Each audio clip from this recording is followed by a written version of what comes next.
Okay, it's live. Awesome. Thank you, ma'am. We have a camera here and a camera over there. Wait. No, there isn't. Just the one. You just have one. Right.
Trustee, good to see you, sir. You got it fixed. What's that? You got everything. Technology. You know how it is. Sometimes it works with you. Some, yeah. Hold on a minute. I'll let you know if it works or not.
No,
it's not on these guys.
How are we doing, guys?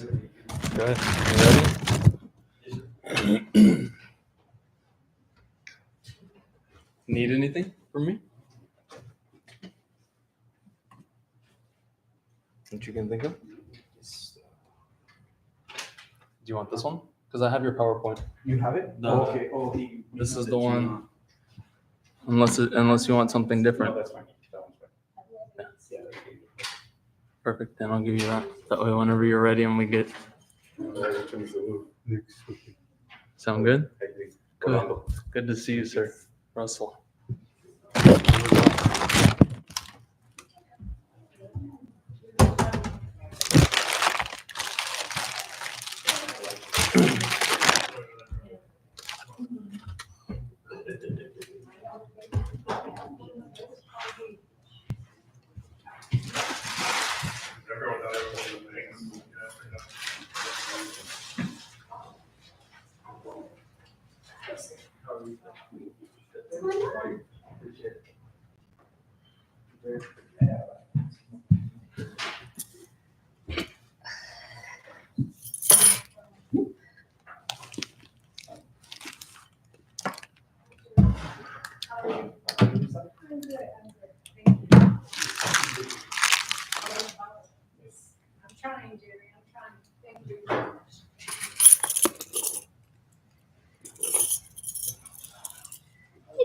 Hi. How's it going? All right, how are you? Good. You? All right, thanks.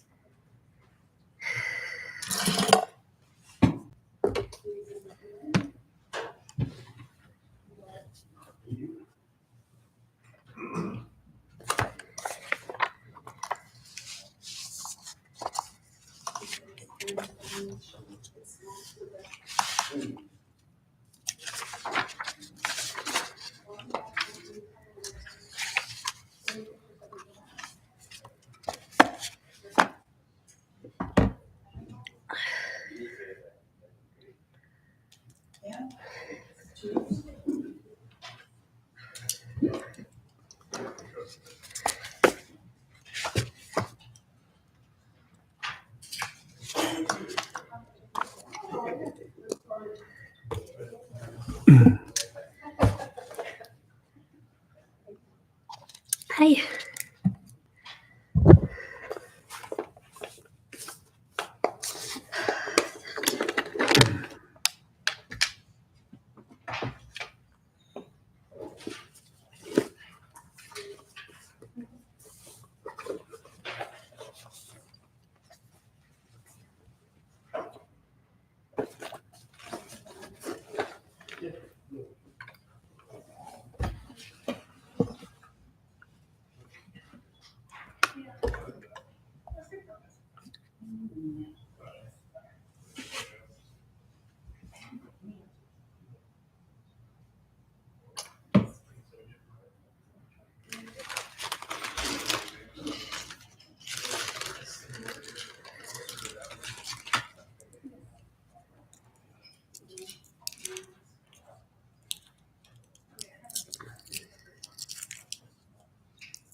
I know how that goes.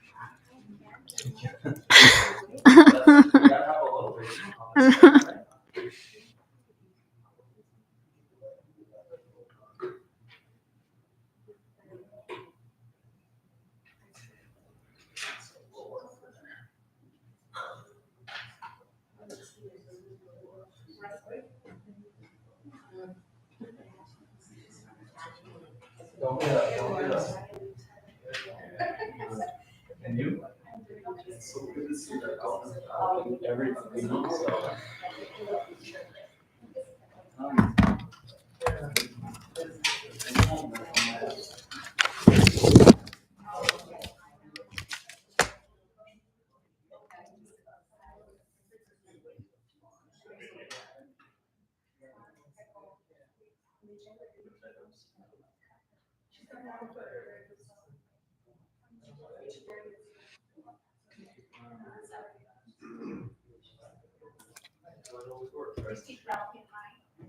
No guarantees. You know how that goes. He told me he's not very busy enough, and that's not enough. This was at a community day last year. Yeah, he said he needs more, you know, so. How are you?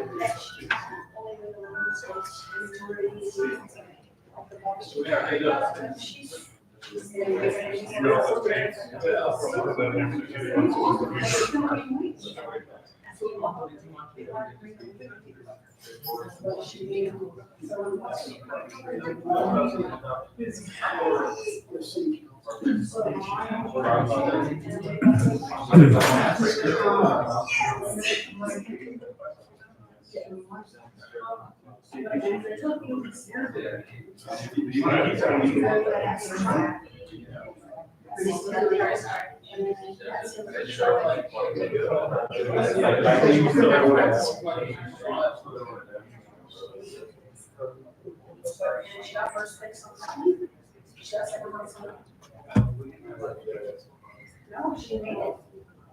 You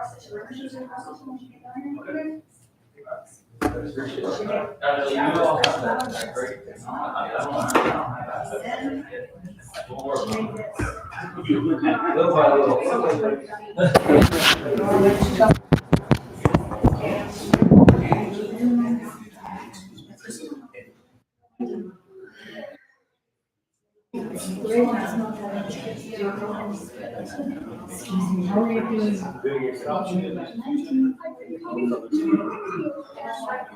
Shift it around and see.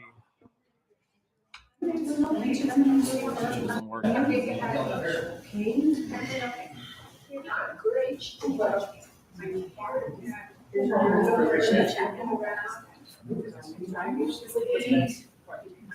Baby step, that's all you can do. She showed us how to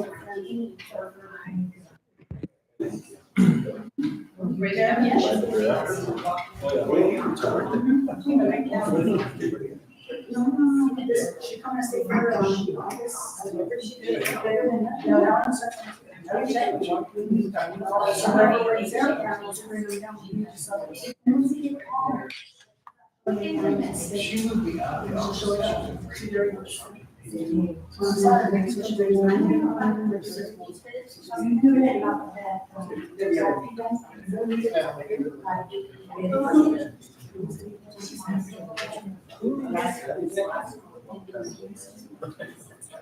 Yo no me vengo con las pastas. You know that she.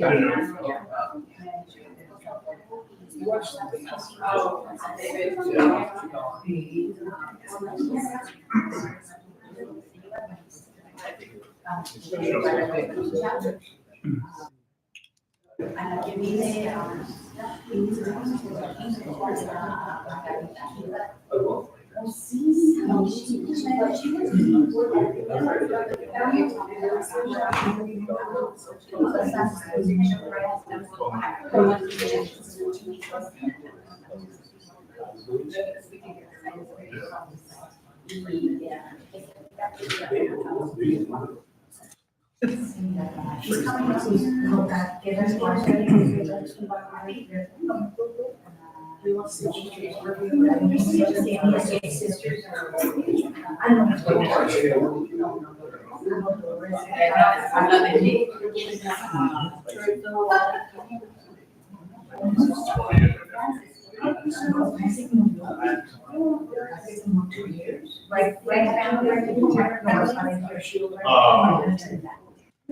Niece. Heard that picture of my nephew.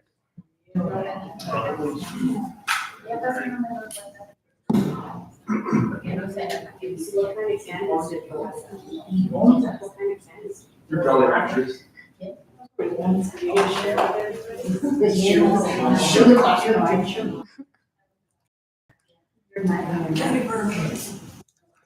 Like a fiesta, right? I'm teasing. I mean, that's what I do for these guys. It's like sometimes you just need that little, get the mind flowing.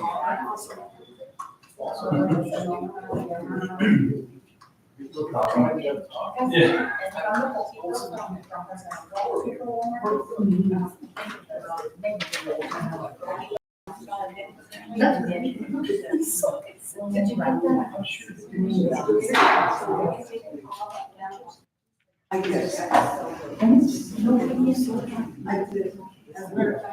Oh, okay. Just that. You just said it. You just said it. You said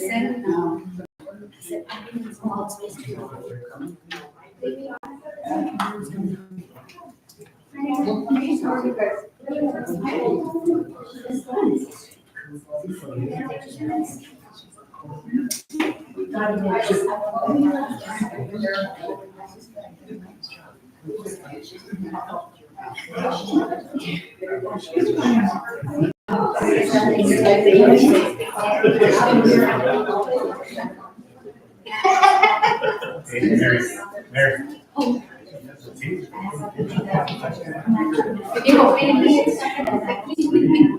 How can you really make I'll say you should. No, but I don't. Oh, beautiful. I told her to sit back. Thanks.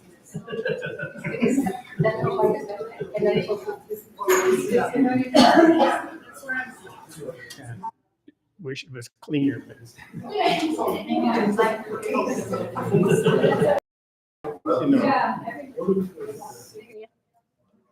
I agree. Excellent.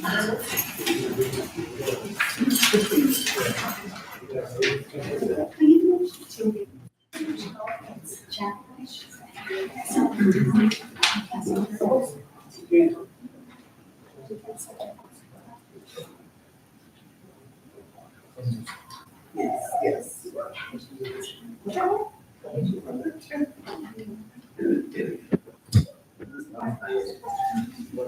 You're supposed to.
I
was gonna move over.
And Eddie, this does.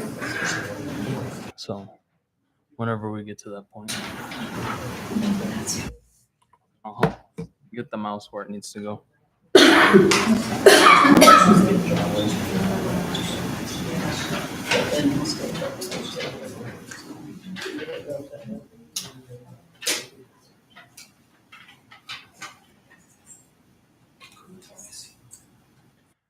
All right, everybody. Thank you for joining us this evening. Today is Monday, August 25th, 2025. The time is now 6 o'clock in the evening. We are here at the Mesilla Town Hall for our regularly scheduled Board of Trustees meeting. The first item on the agenda is the Pledge of Allegiance. If you'll please stand. I pledge allegiance to the flag of the United States of America and to the republic for which it stands, one nation, under God, indivisible, with liberty and justice for all. Next item on the agenda is roll call and determination of a quorum. Gloria, if you could, please. Mayor Hernandez, Present. Mayor Pro Tem Merrick, Present. Trustee Johnson Burr. Here.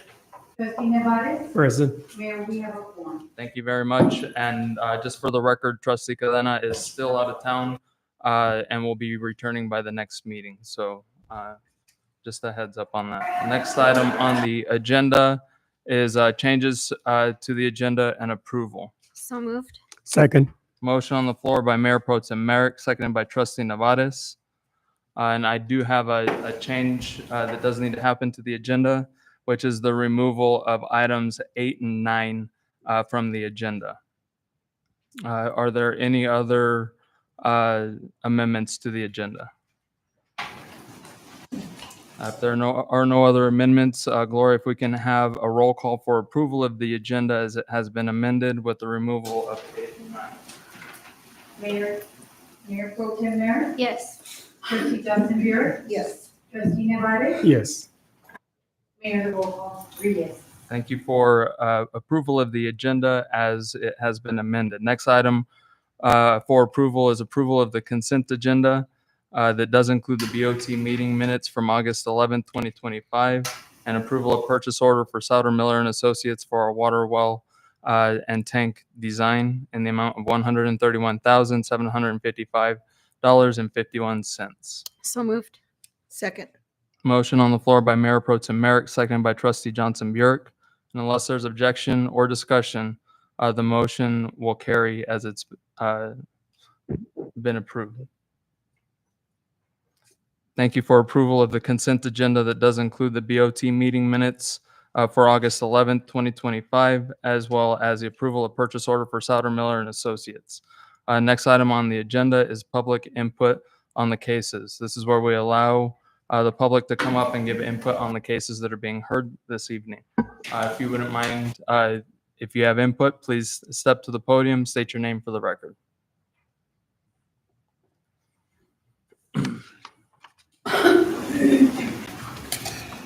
Good evening, Mayor and the Board of Trustees. My name is Martha Mulvihill.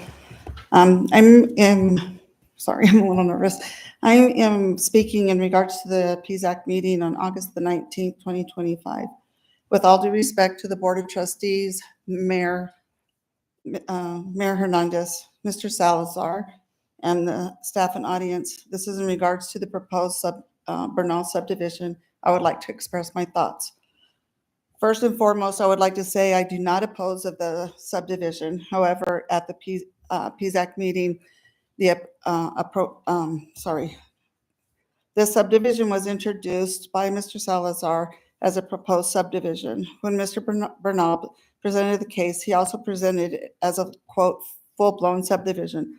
According to our code, this means that Mr. Bernal should have to have paved streets and drainage per code 17.15.020B and code 17.20.020A. Mr. Bernal presented his replat, but it was a draft. According to Mr. Bernal, Mr. Bernal requires under the full-blown subdivision to have a turnaround, which this plat did not indicate. According to our code, the final plat should be reviewed by the Planning Committee and code 17.10.303B. Also, according to the replat, it appears to have an entrance and exit off of Calle del Sur. I have two questions, but they don't really need to be answered until the end.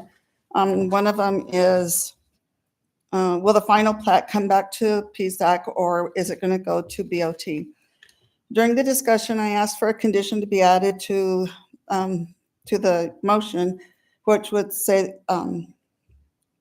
because we were provided with the information of a full-blown subdivision and the agenda had it listed as a variance. Commissioner Gallegos also agreed that there should have been a condition added to the motion. However, when the motion was made and seconded, there were no conditions added. Then the motion passed with, as an alternate summary, 3 yes to 1 no. According to code 17, number 41, an alternate subdivision can only be divided into 2 parcels. Mr. Bernal's replat draft shows 4 parcels. This does not meet our code. I asked for clarification in the process of the Adjustments Committee and expressed my understanding of the code. Comments were made by commissioners that we do not have an Adjustments Committee. However, according to Code 18.85.010 and 18.85.050, thank you, 10 and 20, there shall be an Adjustments Committee in place. Mr. Salazar did agree and commented that we do have an Adjustments Committee, but he was not sure who was on the committee. He said it consisted of 1 PZAC, 1 BOT, and 1 resident. Currently, I would like to know who is on the committee. Furthermore, the posting of the sign posted it as a subdivision, not a variance, per Code 160. The sign shall contain the heading, quote, "Notice of Proposed Variance." I respect each person's view, their opinions, and their concerns, but the PZAC must adhere to the codes. If the codes are not adhered to, they may set the town of Mesilla and the PZAC up for liability, as well as individuals not abiding by the code. I thank you very much for allowing me to express my thoughts and my concerns, and I would appreciate any clarification to my findings. Thank you. Thank you, Ms. Mulvihill. Other public comment?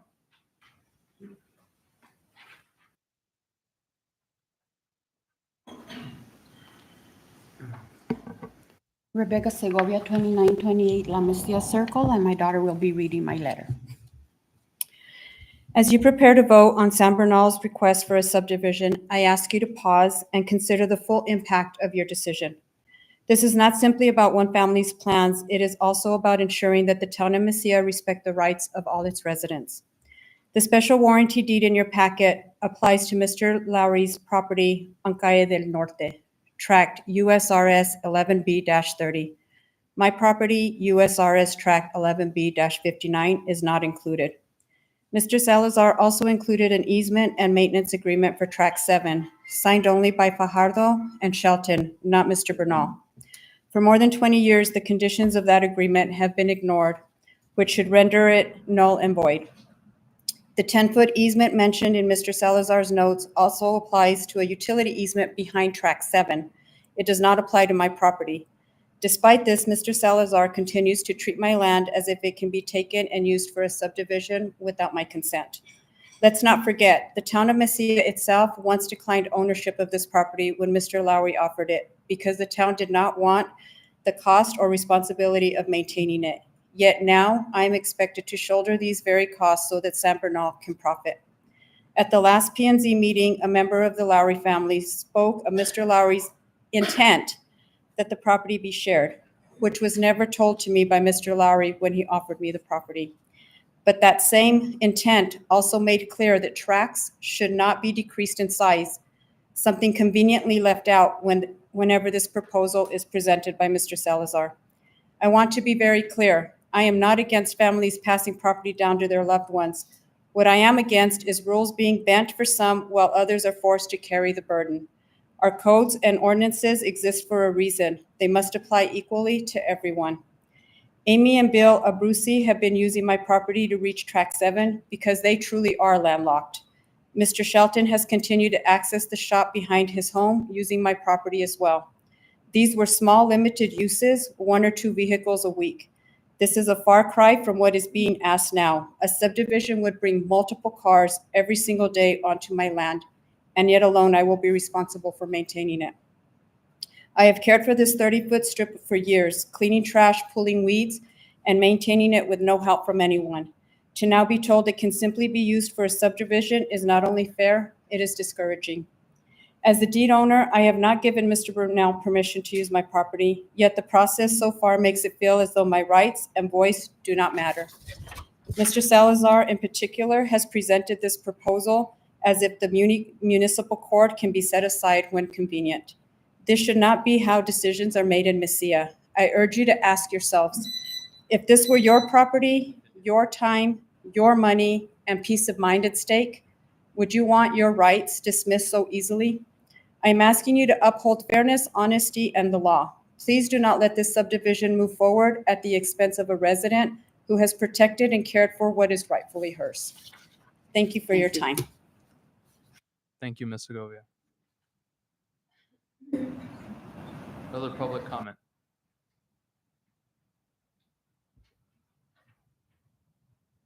Seeing as there is no other public comment, we'll move on to our next order of business, which is a presentation by Doña Ana County for Vector Control Services.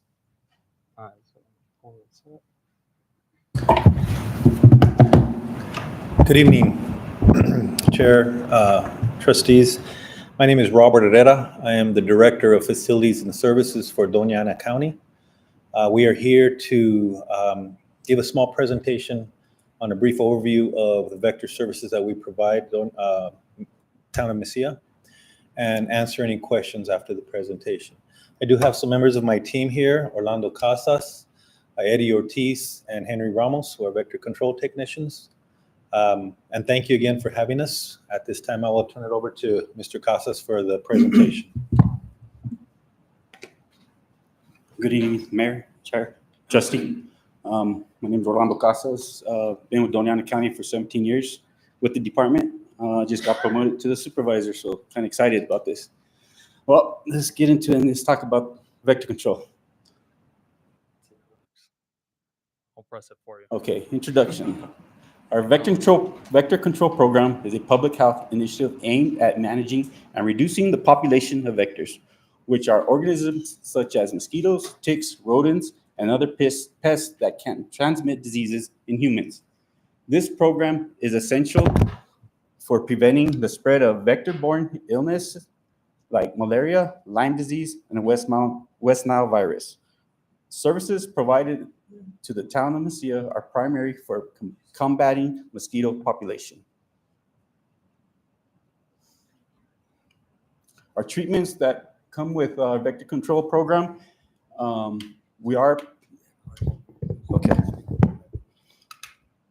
treatments that come with our vector control program consists of, the primary is surveillance program. We go out and we put out traps in residential areas, wherever we feel that we need to get some specimen for these mosquitoes, which, you know, one mosquito, we don't know which one's gonna bite us or sting us, and one can give us, you know, the disease. So we go out and we get surveillance. We monitor which mosquitoes we have, different species. Then we go in, we'll, you know, count every mosquito to make sure what mosquitoes are what species, which is, if it's just a nuisance mosquito, or is it the vector-borne disease that this mosquito is going to carry. Also, we go out and we'll treat any water, standing water. So we'll go out all day long. We'll larvicide, put granules, which are growth regulators. We also have a liquid, which is really just mineral oil, which gives it a coating on top of the water, which these mosquito larvae, the small little larvae that are in the water, they look like little, what are worms. So if there's a coating on the water, they're siphon tube, they can't breathe. So they end up dying off. So it's really important that any standing water we treat, because that's the first lethal of, you know, controlling the population of mosquitoes. Next, we have ponds up in our Gambuja ponds up on West Picacho. We give those away out every Tuesday from 8 to 10. Those are good. We put in, we're gonna have big ponding from rain, that water's gonna last there for weeks, months. You know, we put these fish out there, and they're our partners. They go out and eat all these larvae. So we don't have to go out and use anything put anything in the water. We just put fish in there. We give them out to people who have horse troughs. Horse troughs are the main mosquito breeders. People just put water in horse troughs. Well, guess what? They're just breeding mosquitoes like crazy.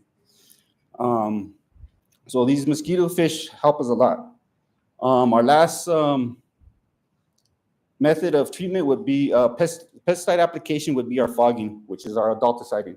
which we go out early in the mornings from about 3:30. We can clock in and we work about 3 to 4 hours driving about 10 miles an hour. Each of us go about 30 miles an hour. 30 miles each treatment. So at 10 miles an hour, that's, it's quite a ride for an early morning. But, this is what we do to eradicate and get rid of the adult mosquitoes. It only works while the mosquito's in flight. So anything up and out in the air flying is going to come in through that fog, which are very microns, very, very tiny microns of insecticide. It goes out, they go through it, kills them off. Now that fog that we have out there only lasts while we're there. Does not last days, does not last hours. It lasts while we go through. As the wind takes it, drifts it away. It says it has a 300 swath on each side. Well, weather, breeze, it's going to take it a little bit longer. And the longer it goes, the better it's going to, kill whatever's up in flight. So that's, one of the main things of what we go out and do at night. In the early mornings, you probably hear us, our machines are very loud, but they do the job. Primary application is primarily applied by a ULV ultra-low volume thermal and non-thermal aerosol aero application, which those are our big old mounted foggers that we have in the back of our truck. The ground application applied undiluted with the truck mounted fogger, specified flow rates and truck speeds maintain 100 feet swath width and depends on the wind direction. Now, each of our trucks are, we calibrate it. Every season that we go out, we got to calibrate our machines. Make sure we have the right dose that's coming out of the machine. Make sure, everything's well maintained. We have to maintain what the label says. The label says that we're supposed to only go out and, spray, come out of our machine is 9 ounces. That's what's going to come out of 9 ounces a minute. So we got to sit there and, calibrate our machines every start of every season to make sure that those 9 ounces a minute are coming out of our machine. No more and no less. Handheld backpack foggers. Those are good, when we're out. We have them. We hardly use them because we have our truck mounted foggers. Backpacks are good for residential, good for, backyards, good for, private owners, private applicators too. Barrier application, which means, a perimeter of areas directed into harborage and areas, which means you can spray your area with permethrin. We always tell everybody you can get permethrin at Tractor Supply. You can get bifenthrin at Tractor Supply. All you do is buy it, put it in the can, a spray, herbicide spray bottle, read direction, follow the label of how much you're supposed to use. And basically with those 2 insecticides, you can spray your grass, anything that, is gonna be harborage for mosquitoes. Our application is best during cooler hours with wind not to exceed 10 miles an hour. So again, that's why we go out in the early mornings or late at night. And that way we're out and we don't have to mess with public out there walking. Sometimes we do have public walking, which we concern, we'll shut off, we'll let it go by, So the fogging that we use and what we do, the chemical that is being used is called Perm-X UL44.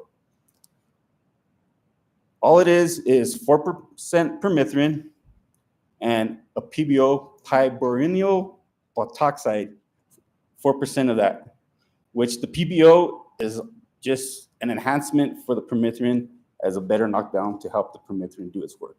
So permethrin is a pyrethroid insecticide similar to the natural insecticide pyrethrum found in chrysanthemums, which is a flower called mums. So as you can see there, we're not using any chemical that's gonna hurt health-wise. We take in consideration about the public. We take in consideration about, you wondering what we're out there spraying. Is it safe for us? Yes, it's safe. We're monitored by NMDA. NMDA checks all our chemicals. NMDA makes sure our equipment is up to par with what's regulated. and we are part of New Mexico Department of New Mexico Department of Health.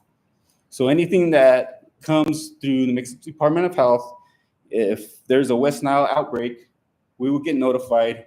They will let us know where it's at, and we'll, take initiative to, hey, what do we do out there? Do we go put traps? How's the situation? That's how we monitor that.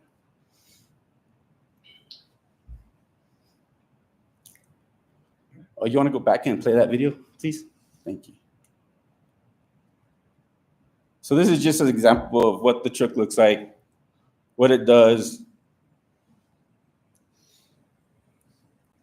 And that fog, those little particles that are coming out of that fog are just so beating microns that they're really, really, the way we test it, the guy comes out and he uses all electronic, and he has to make sure that them drop sizes are very small to even pass our machines. Our safety precautions and considerations in our pesticide handling for use by trained and licensed personnel. Each of our technicians are trained, each of our technicians are licensed, and each one of them has to pass a license from NMDA, which is the first one that you got to pass is maybe, the whole of safety, label reading, what is expected of a technician before you can even take the exam for the one category. So each personnel is very trained and know how to handle each pesticide and know what they're doing out there in the field. Now, a lot of you are wondering about the bee situation. That's a big topic. I'm not gonna even, we go to these seminars, and that's the main thing about bees. We're not out there to kill the bees. Our main concern is the bees. And I see shaking his heads, but that is. Now, we go out, before we even start our season, we go out and check for every beehives that we know in the county, that we know about. We have this that is called Field Watch. This is for beekeepers. Now, beekeepers go and register their bees. It's an app. We have it on our iPads. Each time a new applicant registers their bees, we get notified through an email. The email tells where the spot is at, how many hives are there, of the location. And by what we go about this is that we monitor the situation and we won't fog the area. Now, the reason we go out at 3 a.m. and the reason we go out when the sun's going down is because bees stay in their hive when it's dark. They protect the queen and they ain't gonna come out. They're in their hives, they're not at flight. So as we go through our trucks, we ain't gonna hurt or harm no bees. And I guarantee that we will not harm no bees. Now, like I said, our fog goes up and then it just goes. It leaves no residue. So I can't say, no bees are gonna go and they're gonna land something and they're gonna die. That's not even, gonna be the situation. Now, my technicians will go out there and they know where the bees are at. If we find a bee, we'll stop what we're doing. We'll go down till we're clear and we'll turn on. Now we know the bees aren't out at night. So we know we're not gonna harm them. We know we're not gonna harm them. We've been told that. We've been trained that. So that's why we're out at night. During the day, if somebody's out there spraying or other technician out there spraying, then, that's on them. But all I can say is if you have bees, register your bees so we know where all the hives are at. There's beekeepers that won't do them. I know the Garcias won't do it. And we've asked them, and they won't put their bees on their list. So we go by the color of the boxes. We go where they're at. And we can only do what we can. If we see them, we won't go and spray around them.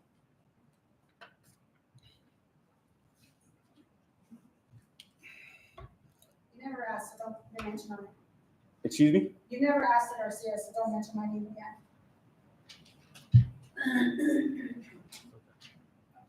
Next slide. Recommended treatment occurs only once every 3 days. Unless more frequent treatments can only be applied if mosquitoes are still active and a threat to public health is determined by the state, tribal, and local vector control agency. So if we go out there and feel, oh, there's a nuisance out here, they're bad, they're just ridiculous, we can't get a hold of, we can treat more than 3 days. Under normal conditions of use, no health effects are expected by what we use and the insecticide that we throw out.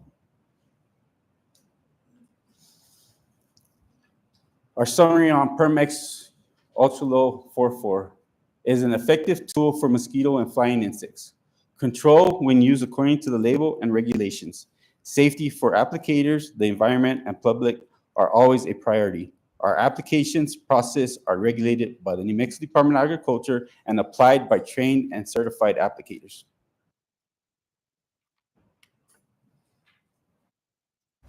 Thank you.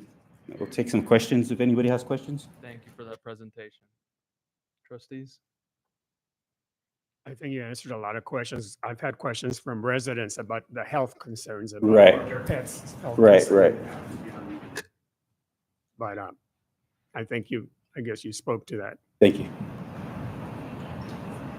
I just want to say that, we've been in constant communication, especially because we do have a lot of beekeepers that reside within Right. the town. We have asked to not be in certain areas for that reason, Right. specifically. So I appreciate you all respecting that and following through with that. So, Yes, and we have to respect it because at any time of point, our license can be pulled by NMDA for harming bees. And so, we have to be very careful on that. I know we also have other private entities that spray. I know Yeah. Mosquito Squad is one of them. Yes, ma'am. I think we can reach out to them and make sure that they're also kind of respecting that time zone for bees and seeing. Yeah, if I we can't. can- I can't speak for them, but I've been around where I've seen them spraying, Mhm. and Yeah, just. yeah, they're not too they're not too cautious about bees. Yeah. Mayor, trustees, if I may, we understand that the bees are a point of contention with a lot of the public, and we do encourage everybody to register. We did leave a couple of pamphlets here, and we will work with you. I apologize, if we misinformed people about, not reporting, but we encourage everybody to reach us. We do have some information, and we will definitely work with all the beekeepers. We're not here to, to harm the bees or try to do anything like that. But please communicate with us. That's the best way. You let us know. We have no problem with turning off the machine, bypassing. We actually have a map where a GIS map where we mark all these areas, and all the technicians know when. And also, if you have any concerns about your horses, your horse troughs, whatever, just call us. We will get out there. We will educate you, and we will work with you. We can bypass your area if you ask us to. Not a problem. Just let us know. We're here to help. Okay. We'll help make sure to get the posting up for the app that you all are using, and then also I know you have that map that's up there that shows the directions and We'll get it better viewed and stuff. Updated. and we'll get that posted as well. That way, all residents have access to that. So Okay. thank you for sharing all of that information. No problem. Thank you. Mayor. Have a good evening. Thank you. Have a good evening. Thank you very much. Next item on the agenda for action and consideration, new business, PZHAC case 062038 for 2101 Calle del Norte, submitted by Juan Taro, requesting approval for an addition to his primary residence in the historic residential zone. So moved. Second. Motion on the floor by Trustee Nevada, seconded by Mayor Pro Tem Merrick. I'll open up for discussion. Mr. Salazar, if you can give us some background. Yes, good evening, Mayor, trustees. My name is Eddie Salazar with the Community Development Department. This case number is 062038, 2101 Calle del Norte. It was submitted by Mr. Juan D. Carro. He is here tonight in case there are some questions I'm not be able to answer. He is requesting approval for an addition to his primary residence The zone is historical residential. Mr. Caro will be doing the work himself. New Mexico CID allows homeowners to obtain homeowner's permit. A licensed contractor must be hired to do all the required work under New Mexico CID requirements such as electrical, HVAC, plumbing, etc. Elevations were submitted along with the plan showing the design standards and exterior building being compatible with the existing structure. Addition is located within the 7 foot. Is located within the 7 foot required setback. So those are met there. Other than that, the plans are in front of you. They were reviewed by the review committee. Mr. Maese, Mr. Chief Whited, Public Works, and myself. I stand by for any questions. Mayor, I have a question. Eddie, if they were reviewed, why weren't they signed off on? The last page, we changed that just recently. The last page is the one where the software that we're using signs, puts all the signatures on the sheet, on the plans itself. You'll see them here at the very back. Yeah, that's why I usually print them on these ones. You guys have the 8x11 paper? I have something that is very unreadable. Yeah, usually, yeah, my apologies for that, but generally I print them and present it in a larger format. Probably got printed on the smaller format for you all. But you can see them here if you wish to review the signatures. I can show them to you. Any other questions, trustees? Seeing as there is none, motion on the floor by trustee Nevada, seconded by Mayor Pro Tem Merrick. Gloria, if you can roll call vote, please. Nevares. Yes. Trustee Johnson Burek.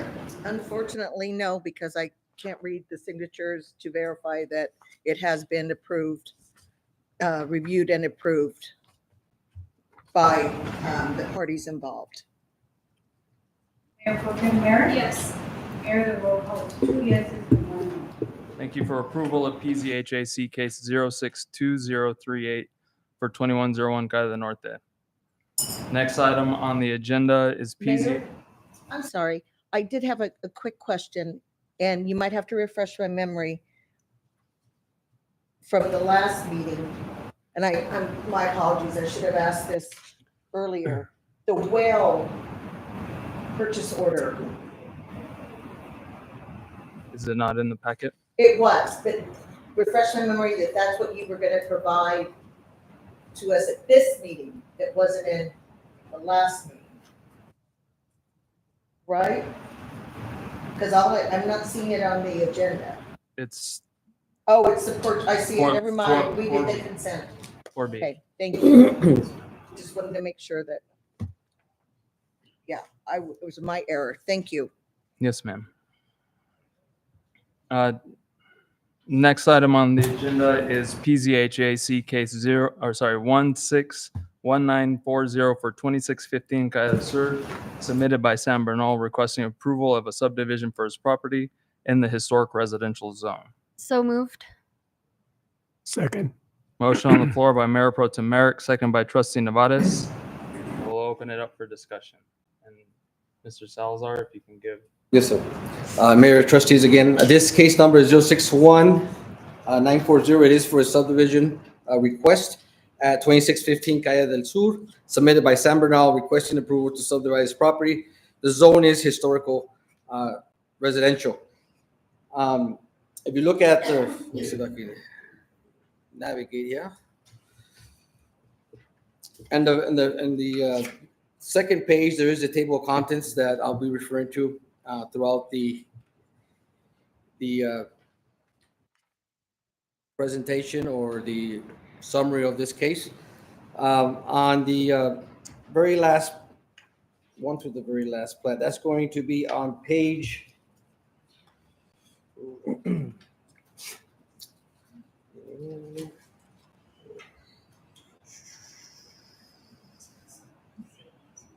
81. We're gonna go to page 81, and basically it's a subdivision that he is proposing. He is Mr. Sembernal owns property adjacent to Calle del Sur. That is his primary resident. That is a separate parcel than his property that he is proposing to subdivide, which is on behind his property. The property is approximately a little over an acre. It is being proposed to subdivide into 3 properties.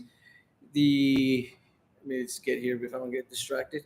The 3 properties, track only access the property is a subdivision currently owned by Mrs. Rebecca Segovia. Mrs. Rebecca owns the property, which is called the road, the community road that was approved by Mesilla during the subdivision in 1977.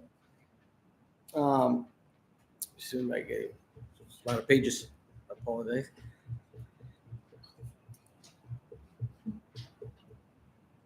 The fire department turnaround that they was discussed during the public comment is not on the design of the subdivision by the engineers, due to that the request is being the case is being requested that approval is considered for the use of the community road behind or south of track 3, and exit would be his property with a private road easement exiting that subdivision onto Calle del Sur. So that is why you don't see that turnaround, as again mentioned by the public comment. I believe it was Mrs. Commissioner Mulvihill that stated that. I'm gonna get there. I'll stop on that for a little bit. The proposed subdivision was reviewed by the Planning and Zoning or PZAC on January 25th in a work session. It was presented as an alternate subdivision due to the reasons above, which is that subdivision or that parcel that he has, there is no legal access to his property. He has been using his property on Calle del Sur as a means of access, but that is not considered to be legal access according to property laws. So if he's not able to get to that, the other road behind him is a private road from which was approved in 1977. So he was not able to meet all the fulfillment of our standard, almost there, I swear, of our standard subdivision requirements. That is why, because the case is unique, that is why it was first proposed as an alternate subdivision, knowing that it was only meant for two parcels, no more than 2 parcels. But during that discussion with the planning and zoning and some of the concerns that were brought up from the public and our engineers and such, Mr. Bernal continued to fulfill. Mr. Bernal continues to fulfill our code, which is our standard regulations for a subdivision have been met. He did hire an engineer. The plans are attached to the packet as an engineer. He did hire a surveyor. The surveyor has a license stamped on his plans. The fire department has confirmed that the plans will suffice, providing they follow his recommendations, which include a fire hydrant, which will be, if approved, will be installed on Mesilla Circle and the community road in question. There's one more. Sorry, the attorney, our town attorney, has reviewed the plans as well. Also, the request for the usage of that community road, and the fees. There it is. Okay, now I got to it. I can't see that. I should minimize it. The fees also that were mentioned about the town of Mesilla absorbing the fees for all the reviewing. That is not the case. Mr. Bernal is aware that the fees being accrued for his case will be subject to him to pay those off. But with that, I also like to make a comment that the experts, or I should say, that I've contacted is because, it's outside of my purview and the town's purview, not in our code, that I needed, or the town needed, some expertise advice for that, so the town can make a right decision. So that is why they are being involved. They are being included with this packet. There are two town engineers that reviewed the subdivision request, and they have recommended approval for that. They don't see anything or anything that caught their attention. Again, the fire department reviewed it, the public works reviewed it, and the town attorney reviewed it. In 1977, June 13, 1977, the subdivision was proposed by Mr. Dan Laurie to subdivide and create this subdivision. The community road that is reflected on the plat at that time, when this was approved by the town, was giving access to, I believe, two tracks, track 3 and track 6. This is on page 81. In 2003, a replat was submitted by owners of track 6, this one here, owner of track 6, to subdivide their property. Which is there was a discussion during that time when they put in this plat with the Planning and Zoning Commission, Board of Adjustments, and the Board of Trustees. They did ask those lots there. They asked, how are you gonna access these properties? And there were a discussion amongst commissioners, very extensive. The minutes were like 31 pages, very extensive, talking about how the subdivision is being proposed and how is it going to be approved with having access to it. But again, because that road was approved during the community, during the subdivision request, that they approved it. They approved it because knowingly that road during that time, as it is now, is a community road approved for community access to those lots. Right? It's against New Mexico state statute to approve a summary or a subdivision if there has no legal access to it by vehicle. Okay, so it's very important that we make sure. That is why I'm going a little beyond making sure that this does have illegal access before I recommend approval to the board. Mrs. Segovia became the new property owner on February 17th of 2015. Her deed is on page, look for it, but her deed is under, it's going to be on page 66, 67, or 60, I'm kind of in between numbers here, 68, I believe it's 68, 67, 66, 67. Anywho, the deed, go back up. The deed does state that is her property. It does state that it was deeded to her by Mr. Don Laurie, but a reference to it as a road, the 30-foot road deed, and it gives you, the description of where the road is and such. All right, that's pretty much it. It does not say that property is meant for community use. It does not say that in the deed. Okay, so I want to make sure that I brought that up.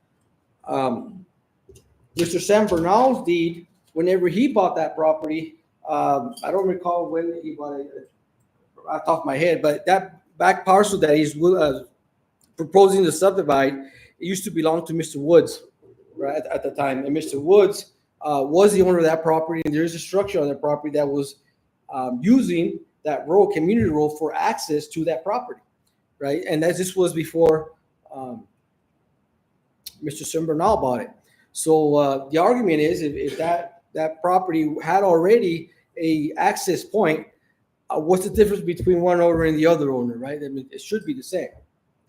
There was also a discussion about the road maintenance easement, all right, that's in the plat. And it is true that what the public comment was saying is that road maintenance easement was approved by Mesilla, but it was never filed with the county, okay? It was never filed with the county. The minutes also, again, reflect that during that time. And that was brought up to the commission by Miss Gina. I don't recall her last name, but she was doing the presentation at the time, along with the covenants or the disclosure of the subdivision stating that may not be reduced by size on the properties on that subdivision. And it was brought to the attention of the attorney, as we have on this case and this time around on both occasions. And both times the attorneys have reviewed. And then, as is now, again, the attorney's recommendation is it is a civil matter. It is a civil matter, even though it's a disclosure and it was approved along with the subdivision. That is a contract or a promise between, the developer and the property owners, right? It's almost like a promissory note in a sense, right? But according to the notes, according to the minutes, when they had the discussion, was the attorney made a comment was that it's not legally binding. Okay, and I don't want to bring that up. And I also want to add, or before I continue, ask our attorney, Mr. Cabello, if I'm speaking or misunderstanding something, could please let me know, because I'm not an expert in property laws. I'm just referring to what I found and what I've discovered, and I'm presenting that, to the governing board. So when Mrs. Segovia got this property, I strongly believe that she thinks it's her property, and I would be doing the same thing. I don't hold any grudges or blame her one bit. I would be doing the same thing. I mean, she's been taking care of this property by herself. She's been maintaining it. But I think something happened between the developer and the deed to her part that wasn't discussed. According to New Mexico state statute, when a subdivision is approved with that road in a community road to allow adjacent properties to use, that assignment, that approval goes with the land. Doesn't go away when you transfer it over to a different ownership, right? Even if it's not, and it states that, even if it's not mentioned in the deed, it still is a community road used for access of their properties. Again, we could not deprive somebody their access to their properties by disallowing or changing ownership. Again, I believe it's a civil matter that needs to be addressed by Mrs. Segovia and Dan Lowry when that occurs. Let me see what else I got here. She mentioned that, the road she's been maintaining, she's been taking care of, she's paying the taxes on it. There was that maintenance and easement agreement, again, civil matter. She felt she wanted to take ownership over it. So I don't know what happened with that, but she had obviously had all rights, needed to come up with a road maintenance agreement so that they can help out with her financial, with paying for it. And that is one of the things that one of the town engineers mentioned. He recommends approval, but understanding that when that happens, there is a maintenance agreement between two parties, again, which is a civil matter that needs to follow if approved tonight. Again, she does not get consent. There was a couple letters most recently before, I believe it was on Friday. She submitted that, but I'm told that to you already. Also mentioned the Mexico State Statute 30-14-1 is referring to a criminal trespass in general. It is right. It is true. You cannot use or trespass somebody's private property if you don't have consent from the owner, right? So her understanding is, her private property is being considered for use without her approval. But my comment to that is, well, that property, even though it's private, she has as a responsibility that the developer had that passed on to her, which was to provide access to those lots.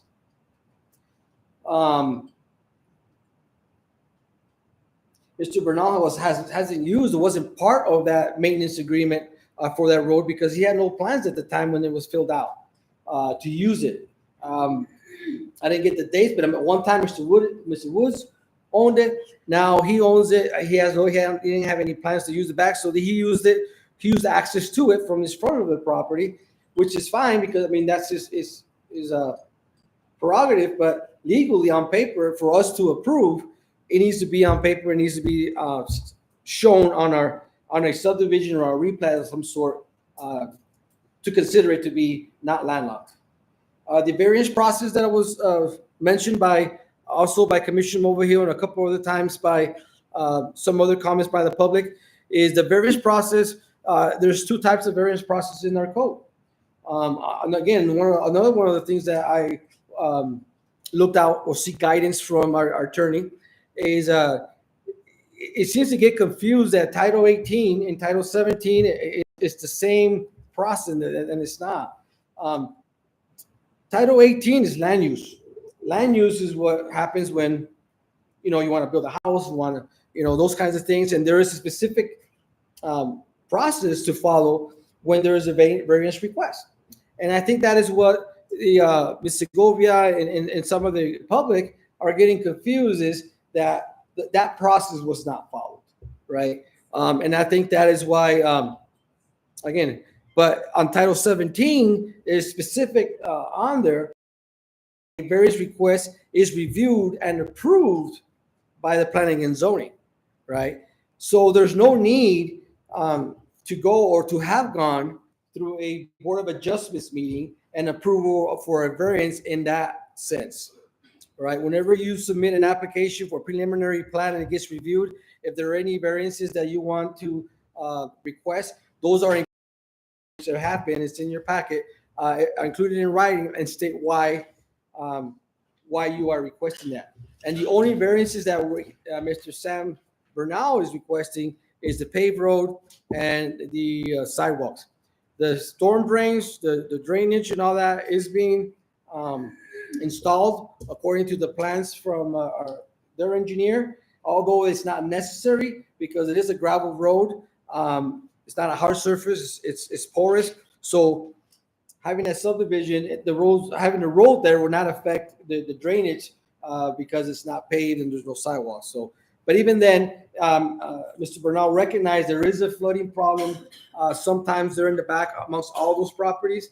So he decided to include at his expense some storm drains that will be connected to Calle del Sur.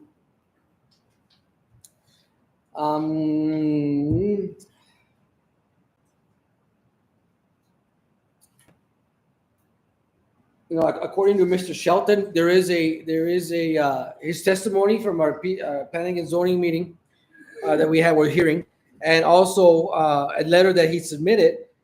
He did seek. There was somewhat of an issue with him using his backyard or back entrance to access his workshop, I believe it is. One of the family members from the new lot owners, is what he said, or new road owners, attempted to stop him and say, "Hey, you cannot. It's our road now. You cannot use it. You need to, And he seek legal counsel from an attorney, Mr. Holt.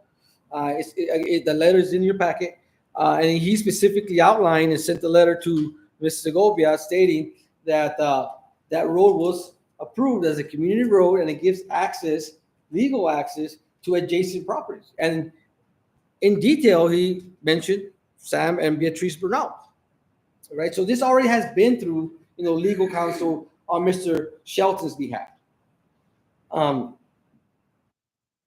The alternate summary subdivision, it was mentioned also by the public that is only for variances, and it's not. An alternate subdivision is more of a streamlined process that does not meet the requirement of the code to follow, in a sense. That's why it's called alternate. You're doing something besides the standard general process, and that is why we started as an alternate, right? Again, but we didn't follow the process as an alternate. An alternate doesn't require letters mailed to the applicants. It doesn't require a hearing, and we had a hearing, right? It doesn't require a town engineer plans, and we had town engineer plans. It doesn't require all these things, but we followed Mr. Bernal, followed them all. And he met the requirement for a standard subdivision, even though, again, there is that dispute amongst if the road is legal for access or not.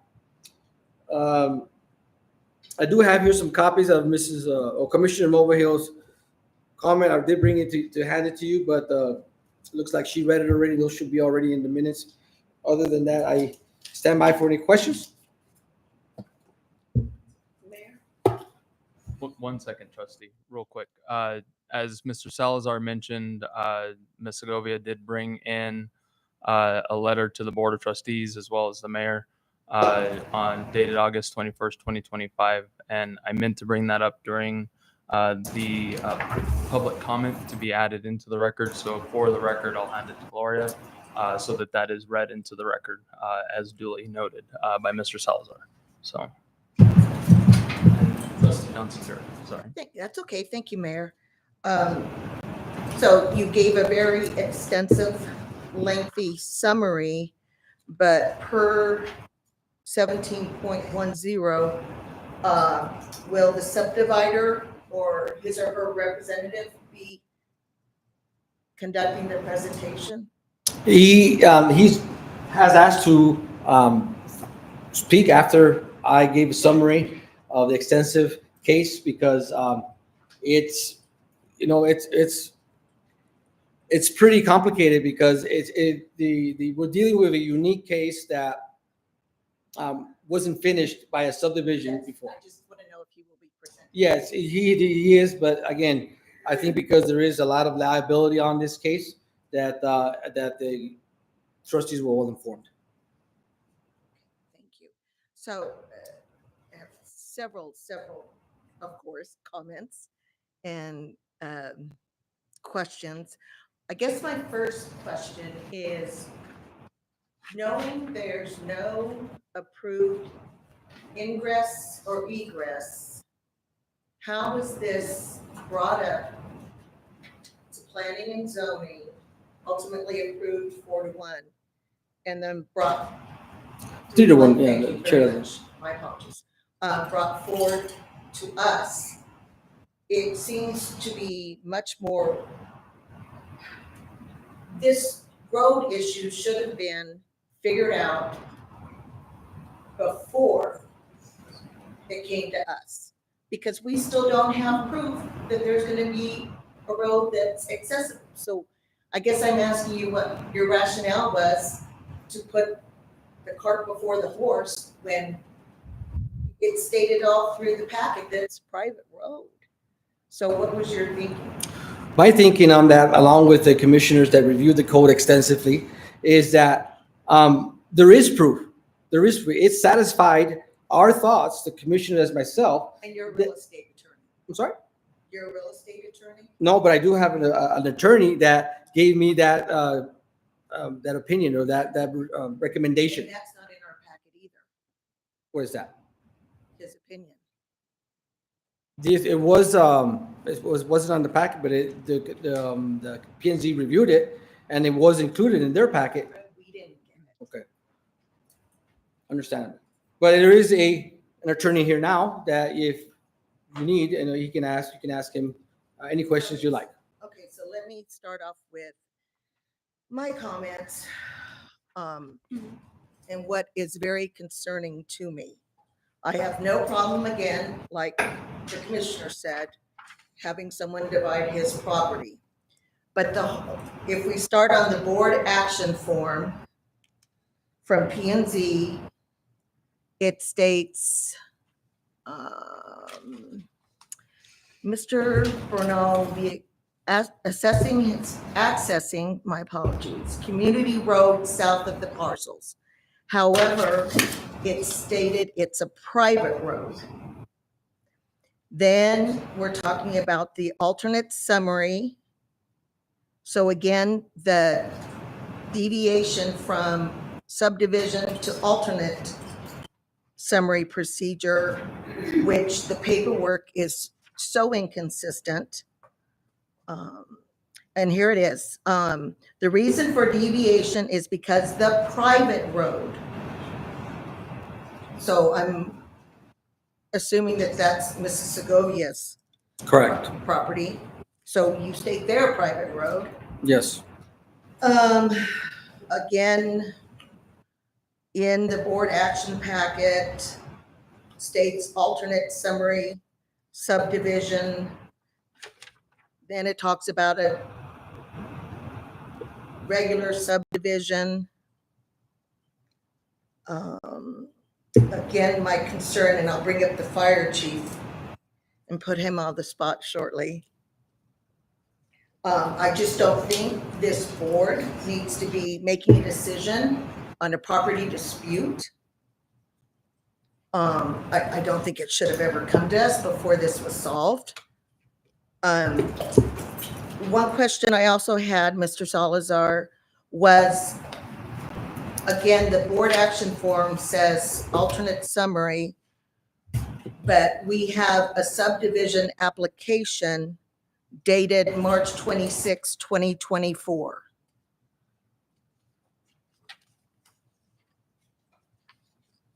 What was the delay in that it just now, over a year and a half later, comes to P&Z and ourselves? You ready for me to answer your questions, Commissioner? Trustee Johnson Burek. Okay, the very first one is you brought up a private road. You know, it's I mentioned in the board action form, the private, and it is a private road. It is a pro. There's not a disputing that, right? Just as it is a developer that does a subdivision and subdivides. He's the owner of that private road. He's the owner of it. He's responsible for maintaining it, right? But because he was approved for the subdivision, the condition was that that private road was going to give access to some of the properties, right? So yes, it is a private road. He doesn't have access yet. I'm sorry? He doesn't have access. No, I'm talking about that whenever Mr. Lowry was approved, he was approved with that road giving access to the properties that are on the inside, so they're not landlocked, all right? Once that Mr. Lowry gave that or sold that property to Ms. Segovia, his responsibility to maintain that road and giving access to those lots that should be landlocked, if not for those roads, Ms. Segovia has that now. That is her responsibility now, and that's what I think wasn't right. That's what I don't think was right. I mean, how can you sell or give somebody the property but not tell them what the responsibility was? Okay, that is why it's mentioned as private road. Yes, it's private, but just because it's private does not mean that people on that subdivision cannot use it, right? If that was the case, if Ms. Segovia is giving access or give permission to these adjacent property owners like Mr. Shelton and Abruzzi and such, you know, if she has that power, she can just say, "Oh, you can't use my road anymore, so there's no way for you to get into your house." You just can't do that. You just can't. The town has to give all property owners legal access to their property. Not necessarily, not if it's a private road. That's why it needs to be determined. It's different. But, it's different. Well, then why did you bring up the trespassing? I'm sorry? Then why did you bring up the trespassing? Why did I bring it up for trespassing? She could. Yeah, she did bring it up, and I'm answering. I'm saying that too. That could be considered trespassing, accessing private property. I can't access the driveway of my neighbor without their permission. I'm infringing on their private property. Well, again, I am taking an attorney, recommendation. Not a real estate attorney. I'm our attorney. Not a real estate Okay, I'm just bringing up facts. If you guys can want to change, that's your discretion. Okay, that's your discretion. Moving on, because I know other people might want to. I got more. You have more answers. Questions you need me to follow through? Yes, the one about the delay and bringing it forward. Okay, the delay was I gave Mr. Bernal the requirements for him that he needed to meet to be able to present this case. All right, it was on his behalf. It took him some time to get an attorney. I'm not attorney, an engineer put together and get with his kids. Some other personal matters that delayed him. It wasn't because of something that I sat on or Messia sat on. All right. Once he submitted all the paperwork to it, that's when we scheduled a work session, as the code states. Not an alternate subdivision in our standard that the planning and zoning needs to review the package to see if it's something that is able to get done. And the reason why that is done is because the applicant needs to know if he could move forward before he spends all that money to make it that simple. I mean, he's invested a lot of money to get this approved, and that is why the commission first reviews it before he moves forward on it on January 25th. I stand by. Thank you. And then on the subdivision checklist, on the application dated March 26, 2024, it says that all easements on site and public rights of way have been completed. And I'm just of the firm opinion it hasn't. On the checklist, Still dealing with a civil issue with the private road. and it still needs to get addressed. Yes. Exactly. Yes. So all this is just not completed, not signed off on. Molson and Corbin. Town of Macias, it says, after reviewing the request, I believe the subdivision meets the criteria outlined in the Town of Macias subdivision regulations for an alternate summary procedure. But you said it's a subdivision. I also said that because the case is unique and it doesn't meet either one title, that it's a case by case. Just like we did the Frescas Road when he came in here and wanted to build, they didn't follow all the subdivision requirements. It's a case by case. No, because they didn't follow all the requirements.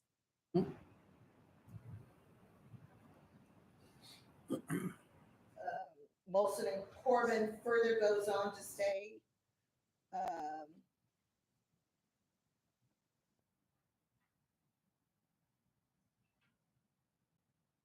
something about, oh, my apologies, it's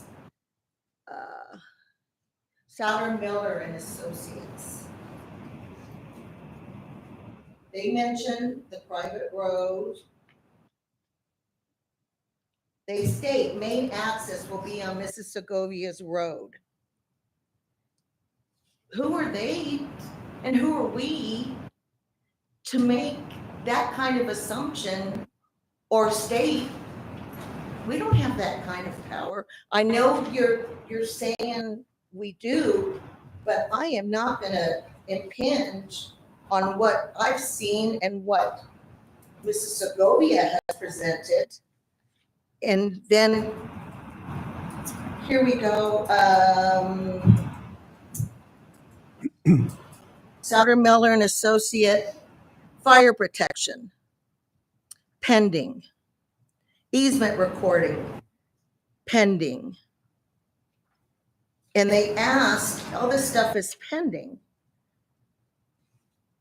Current preliminary plat does show intent to use Macias Circle, a private road owned by Mrs. Segovia, as the primary access. Conditions of approval recommended. Recording of the road and utility easements prior to final plat approval, rate maintenance agreement, documentation from the Macias Fire Chief approving the hydrant location.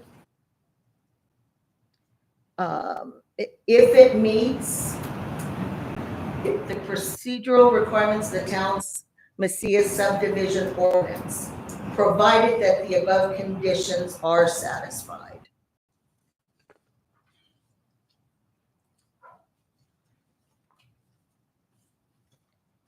And then, let's see, you put in the subdivision application from 2015.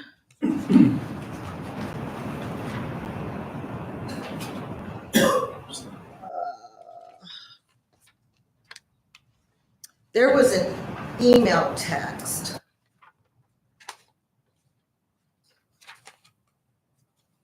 Sorry, my apologies, dated June 18th from you, Mr. Salazar, stating that, addressed to the fire chief, that the road will be accessed from Calle de Sur and in the back by the private road off of Macias Circle.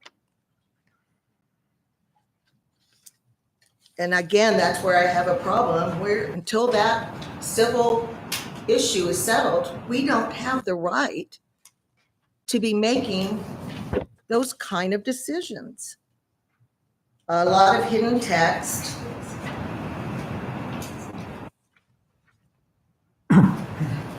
I'm winding it down. I haven't gone over the ordinance yet. So,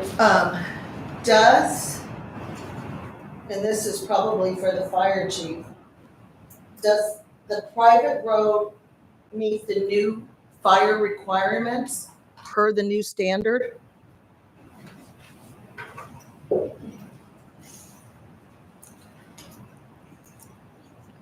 Mayor, Board. So I'm trying to understand the road coming off of Mesilla Circle, the Miss Segovia, it didn't meet standard when it was built.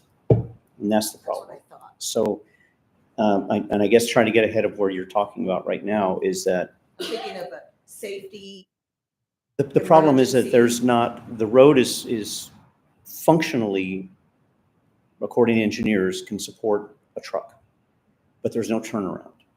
And any road more than 150 feet long that doesn't have a way out requires a turnaround, and turnarounds take up a lot of real estate. And a cul-de-sac is 96 feet across. That's a lot of space that you take out of your yard or wherever, you know, where you were going to build a house there. So, for example, and I think probably your questions for me were going to be, you know, how are we approving the roads? And I said, what would happen is we would say, you guys need to work this out, however civilly or however, but you're not going to be allowed to occupy until this requirement's met, which was what probably should have happened in hers. But I think the other chief approved it. This was before my time, and just said you need a 30-foot wide road, but you're not supposed to be backing a large fire truck up more than 150 feet. That's how accidents happen. So that's why there needs to be a turnaround, and that road is almost 400 feet long. So now that's come to our attention. Now we're looking at that. But my personal thinking is if we could link those two roads and you can get the passaway through, it solves everybody's problem. She doesn't need a turnaround. He doesn't need a turnaround. Everybody can work through, and that's the best solution. That would be the right way to do it. Otherwise, both of them are going to have turnarounds that are going to take up a ton of real estate. And I think the fire marshal brought those turnarounds, the requirements from the fire code the last time when I was out of town. And I have them with me if you want to see them, but they take up a lot of space. And we're trying not to do that. We're trying to come up, you know, nobody wants to lose all of their property to something that they hope they'll never have to use, right? Because you can't use it, you can't park an RV on it, you can't put the dumpster on it, you can't put a basketball court on it. It is for fire department use. So that's why when you build a large subdivision, the contractor that subdivides that land and plans all that in so that they're maximizing the space. Right now we have a small space and we're trying to maximize that space. So, you know, I hope that, you know, people would be able to realize what's best is for some cooperation and a little bit of, you know, accepting compromises. You know, compromises mean you walked away thinking you could have done better. That's the right way it should be. Nobody should have the upper hand in anything. But that's not my goal is that if this gets built, the roads meet the requirement and that we have a fire hydrant out there so that we can access and service those buildings. Right now we don't. And if they build anything else, it would be even worse. So it's still, it's still safety is a concern. So then, I mean, on my side, right? I mean, because that's what I don't want What to. about you brought, because I know in the emails, there was a lot of talk about the fire hydrant and the location of that. Right. Is there enough water flow to support that? Well, Lorenzo's not here, but there's water there. That hydrant that comes off of Norte right there by, Sur and Oeste, that's a very good hydrant. That main's a good main. I'm not responsible for the mains. That's Lorenzo's job. Putting that hydrant in that location is the best of all worlds. It puts it 1,000 feet away from every other hydrant in that area, which is a little far, but right now there's nothing there in that central area. The one at the school, you have to drive around the fence. That's 1,000 feet. The other one on La Mesilla Circle, that's 1,000 feet. The one on Sur, that's more than 1,000 feet to get to that, just to get to that private road. So putting a hydrant right there is like this perfect little central dot that can help that whole neighborhood have better fire protection. And I bring up the fire hydrant because I know if we're putting a new one, and I just say because I've got a fire hydrant that's had across the street that's had a plastic trash bag on it for months. So. And that's another thing that they need maintenance and servicing, and Lorenzo's been working on them. He got the one in front of the school fixed. because that tends to be a target hazard. We have a lot of people in a school. So that one got fixed, and they're working on them one at a time. I think there's about 19 of them out of service in the town right now. And it's just a standard, they'll fix those and then something else will break, and it's just the nature of mechanical objects. Okay. Thank you, Chief. Appreciate it. That's all I have at this time, Mayor. Thank you. Thank you, trustee. Trustee. Okay, I just want clarification. What are we looking at? An alternate summary subdivision, a full-blown subdivision? Just what is before us here? We're before us is a proposed subdivision by the applicant that does not follow either an alternate or a subdivision request, right? So it's named alternate because, again, the circumstances where this parcel sits does not meet the general standard subdivision, right? And that is why, that's what is before you. Okay. So does the definition of a summary subdivision apply to this case? Does the definition of a summary subdivision apply to this case? For this case, no. Only because, it applies half and half, right? It applies because it's an alternate means of just subdividing, but it doesn't meet all the requirements of only allowed 2 parcels. Because that's what the definition of a summary subdivision is, 2 parcels. Right. So this is 3 parcels. Correct. I'm trying to make sense of it. Okay. Now the road in question, because the Souter Miller and Associates on their project overview said main access will be on Mrs. Segovia's Road. Emergency egress via the new private access driveway via Calle del Sur, located entirely on Mr. Bernard's property. So again, just like Trustee Johnson Burek has stated, there's references to a private road, references to a civil matter.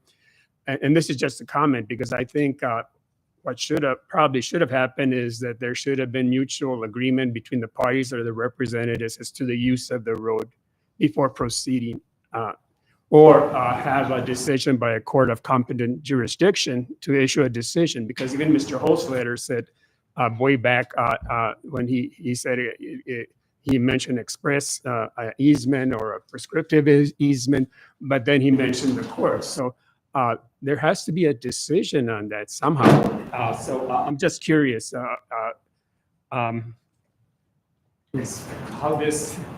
this really plays into it when there's this civil matter hanging over a process. A question would be, with approval of the town for a subdivision, would that kind of lend itself to a tacit approval of the use of the roadway, which hasn't been settled? I don't know. I mean, I have a lot of questions. Well, good. I'm glad you asked. Just keep in mind a preliminary plat is a pre-approval. It's not a final approval that will come in 2 years, right? A preliminary plat is for discuss from the subdivider to present to the town what his intent is. Can I do this? Now, there's not a fire hydrant there. There's so many things that need to be resolved by the time he requests his final plat, or any kind of development could happen on that property, right? So part of there's many other times. For instance, the one on 2003 when Yolanda Lucero subdivided her property, right? The same conversation happened. The same conversation happened with the commission, stating, how are you going to get access to those back roads? The process that they followed was through a variance of the Board of Trustees. And that's what they stated, and that's what the minute says, and that's true. And it shouldn't happen that way because those properties are not adjacent to public road. So in our land use, the request was a variance from our land use of the requirement of having, I believe it's 80 feet of linear feet accessible or adjacent to a public road, right? So again, they also approved, the commission approved that process the same way, okay? we're gonna approve with you, but we know for a fact that you're gonna come back for a final plat, and all these issues need to be resolved by the time we give you approval. So again, this is just a preliminary. This is what I want to do. We understand there's still some work to get done, but that's why it's in front of you. Again, the issue says, our code and so the state statute says, that the owner of the subdivision, the developer in a sense, needs to provide legal access, right? And my interpretation, again, the interpretation of the engineers, the interpretation of a town attorney, all says that legal access has already been achieved. It's already been achieved. I'm just taking their word for it. I mean, I'm just taking their word. So that's who gives us counsel. So we have to make those kinds of decisions based on their expertise because we're not it. Any other questions? No, thank you. So I understand. I know this is frustrating because when she bought the land, it wasn't explained that this is her responsibility, but it's a shared road. We've ran into this issue before where we have certain areas that don't follow our code because they were done prior to our code being written or done prior to it being figured out per se.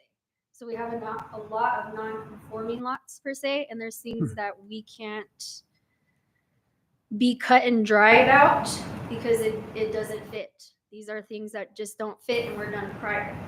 Where I get confused is, okay, you have track 6, so this has been done before. One of these lots has been split before, track 6, and they followed an alternate subdivision process, correct? Correct. But with that, they can only do 2 lots, but we have 3. Correct. 6A, 6B, 6C. So they did something that wasn't correct. Well, my understanding is from the property owner was that they had a court order because of their father had passed away and he had requested, he had gone to court. It was a court order. That's all the explanation. But reviewing the minutes from when that happened, again, it was extensive. It's 31 minutes, 31 pages. I have it here with me. Is reviewing those minutes, there's no mention of a court order. There's no mention of a court order whatsoever. And also, there's, you're right, an alternate summary subdivision, if it's for 2 lots only, there's 3 lots, right? Yeah, they divided it from 1 and they added 2, but they didn't maintain this 3. And so, yes, you are correct. And there is in the minute, there is mention that, the properties was going to probate as the lawyer, the attorney was, trying to figure out, what to do in the sense, but it wasn't mandated by the court.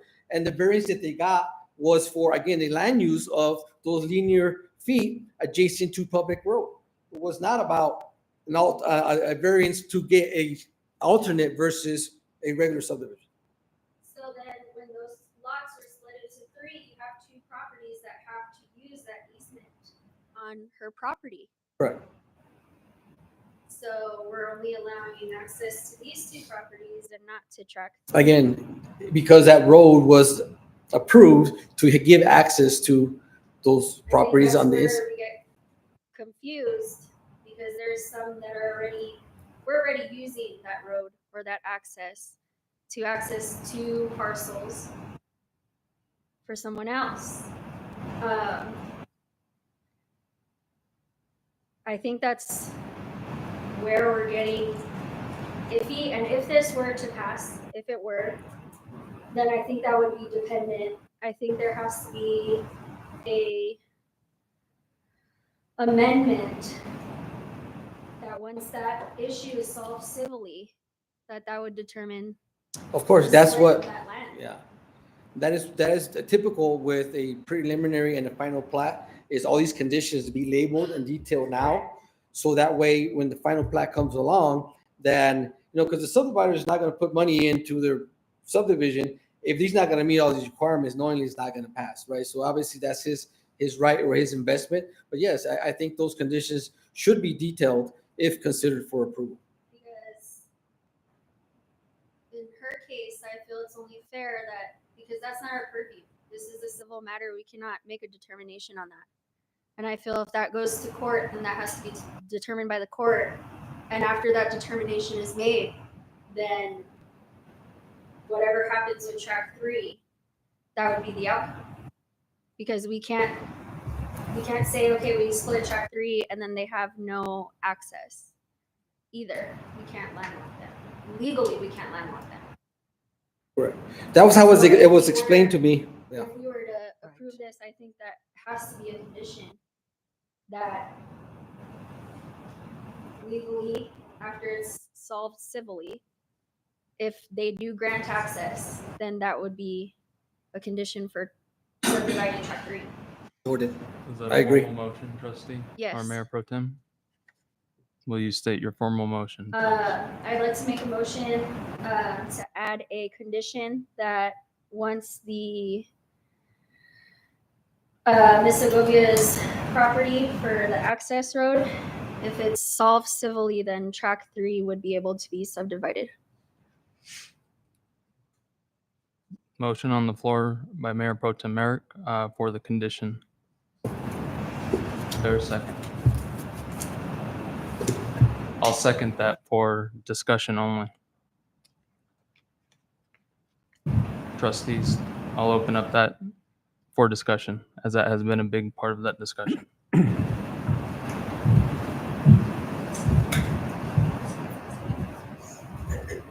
I think all the other conditions need to be met as well. I mean, we've got to be able to have access for a fire department. Just real quick, Trustee Johnson Burek, the condition in the motion on the floor, and then we can go through other conditions that can also be formally set. If you have those. I agree. If there's other conditions, I'll let Trustee Johnson Burek set those. Okay. So any other discussion on the condition at hand? Seeing as there is none, motion on the floor by Mayor Pro Tem Merrick, seconded by Mayor Hernandez. Gloria, if you can roll call vote on that, please. Trustee Nevares. Yes. Sorry. Yes. Trustee Johnson Burek. No, Mayor. Yes. Mayor, the roll call is 2 yeses and 1 no. Okay, so the condition to amend for the civil matter to be resolved before approval of the final plat has been approved. Continuing discussion. Trustee, you mentioned other conditions. no, I think I'll retract that. I'm just going to finish what I had wanted to point out based on our ordinance 17.0. I'll start with 17.05.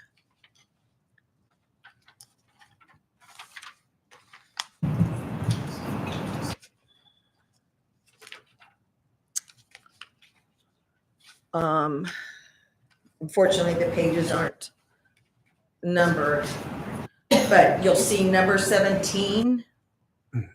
It says easement means a grant by the property owner of the use for specific purpose of a strip of land by the general public, a corporation, a certain person or persons. So again, just bringing up which this motion will address is the lack of proper easements in this case. It further states number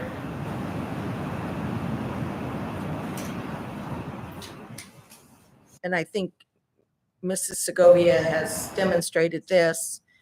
And let me back up to, we're talking about legal opinion and this and that, but we're not basing it on statute, any sort of legal statute that an attorney has provided. It's just legal opinion at this point. Number 30, private road means a street within or serving a subdivision which is not dedicated to public use and is not maintained or otherwise serviced by the town of Mesilla. Number 34, roadway width for the purpose of determining road cross sections shall be the width of the portion of the roadway used by vehicles. It shall not include the area occupied by the curb and gutter and our sidewalk, which standard subdivisions have all those. Number 40, subdivision means a subdivision of land into 2 or more parts by platting or by meets and bounds, description for the purpose, for building purposes, laying out a municipality, any part thereof. Number 41, summary subdivision means a subdivision of land that consists of no more than 2 parcels of land.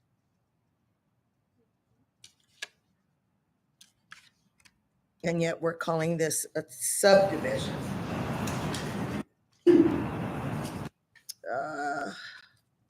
17.10. I think the process I brought up asking who was going to present the case.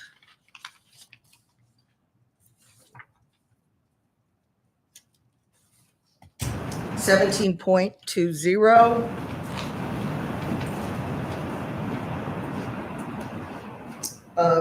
G, proposed lot lines and public right-of-way lines, street names, right-of-way and street widths, indicate roadways intended to be private, rights-of-way, public services or utilities, and any limitations thereof. All lots, letter H, all lots in any subdivision shall meet the requirements of the zoning ordinance, and each lot shall be dimensioned in such a manner that setbacks as required by the ordinance shall be met for any structure or building that may be or will be constructed on the lot.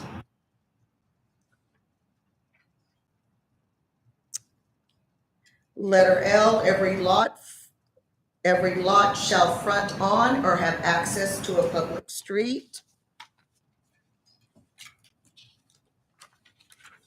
Thank you, my fellow trustees, for your patience. Design standards, 17.30. Street and alley standards, 17.30.40. Several requirements there for a subdivision. Letter D, in new subdivisions, the town of Missio will require maximum safety and efficiency of traffic flow by minimizing the number of automobile access points along arterials or collectors. Lots with private drives fronting on arterials or collectors are discouraged. In no case shall an access road in a newly platted subdivision be permitted which is closer than 300 feet from the intersection.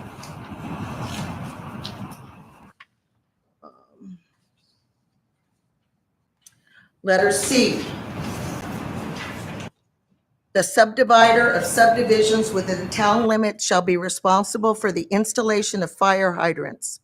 Locations shall be approved by the Missio Fire Department and the Planning Commission. The developer, letter I, shall be required to install underground utilities in all new development. And new installations of overhead utility poles and lines are not permitted. The subdivider shall be responsible for all cost of the infrastructure and utilities. Alternate summary.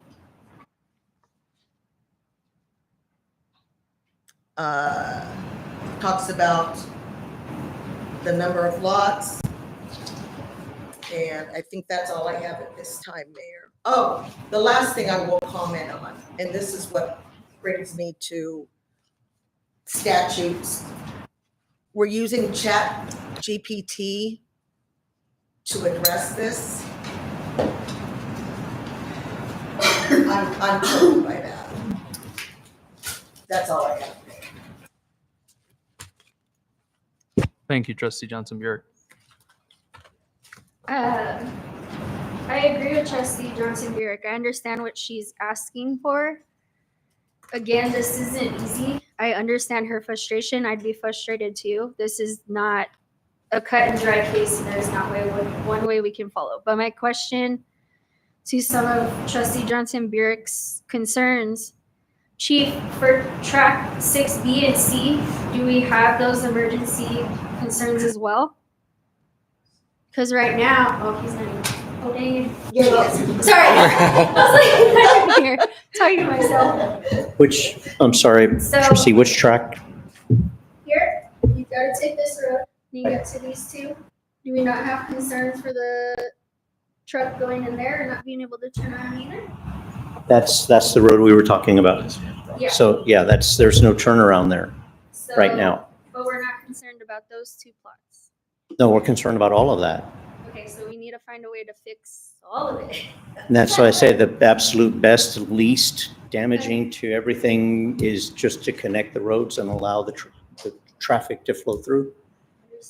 Okay. That's otherwise they're going to have to lose a lot of property So to we already have accommodate. issues with emergency services reaching here. Correct. So we need We to- already have concerns about that, yes. Now we do. Well, that's not great. No, it's not great. And I'm sure I'm sure there's other areas in town that are similar No, because, I agree too. you I know, think and that was my first initial comment is there's a lot of plaques that have been divided and prior to us having a code, prior to us being able to address this and really be able to have cut and dry what belongs where. Frank, So some of I them think are we're not going to happy. be able to be fixed. Yeah. You know, they've already built houses and all this other stuff all around them. This can be fixed and it can be fixed very easily. At least that's my opinion. Yes. Like I said, in a perfect world. Yes. Perfect. Without these issues. Again, that's the only reason why I suggested that we added that this be settled in court, because this is not our purview. Right. We have no business deciding if this is your property or not. But just explaining why I added that condition. So that's concerning overall because we can't reach other plats either, and they were still done. Right, at some point, I'm sure those property owners are going to want to develop their land. Yeah, And what happens to them? correct. Trustees, real quick, I just want to point out for clarification as well, is that in 2015, I was actually chairman of the Planning and Zoning Commission, and this was in front of us at that given point in time. So this is not necessarily a new case per se with that. And just as it says here on page 87 from that August 17th work session at the bottom of that, you know, the plats is not being submitted right now, but will be formally submitted when it's determined by the planning and zoning that the application is complete. So I don't, you know, it's been a couple of years since I was on that case, but I know that there was several. We did a work session, had a lot of discussion in there, and I believe, if I recall correctly, that Ms. Segovia didn't own the property at the time. It was still Dan Lowry still had that property, I believe. Yeah, back then though, that's in that. So We were required when our subdivision went through to do a trim. to do that. It's like our subdivision. We do have Gotcha. A turnaround. So and How then, does that? I don't see Yeah, a how does fire that code turn? subdivision a fire code turnaround in that lot. I don't see it. So looking at the plot map and looking at, there's not, It's not on that. no, it's not on that. I've done Google Earth and everything also, and I don't see, Along the west side of Mr. Bernal's property, right where the fence is, there is a turnaround. so that's the one that's the 50-foot? I just put point of order real quick because it's not Right. a part that Correct. is not a part of the case that we're hearing presently. So Right. my main question was revolving around the specific road in particular that is already existing, that here in the documentation that was provided for the under the easement and road maintenance that dates back to 1990 shows that road easement as it's been represented in the plats is a part of that. And then in the other warranty deed that's also in there, that's dated from 2004, also does mention that the grantors declare that the property is community property and shall remain community property. So prior to Ms. Segovia owning the property, it was considered community property at that point in time. But per what it says here, continuing to what's being presented. So we definitely do have an issue with, not us, the landowners have an issue with the access that's there, and as it's been motioned, and as a condition, that would have to be figured out before any final plat is approved. But I mean, that was something that was there prior to Ms. Segovia owning it, and I'm pretty sure that it carries through on that. But there again, I'm not as Trustee Johnson Burek said earlier, I'm not a lawyer for that side, so I don't do that side. But that's just a thought in there. But like I say, when I do recall when Mr. Bernal brought this case before us in, back then, and we were reviewing it, that there was points of where he could put in a road, where he could put in access with a hammer turnaround, and all the suggestions that came out during the work session that did require infrastructure to go in. So I was personally a part of that conversation back in 2015.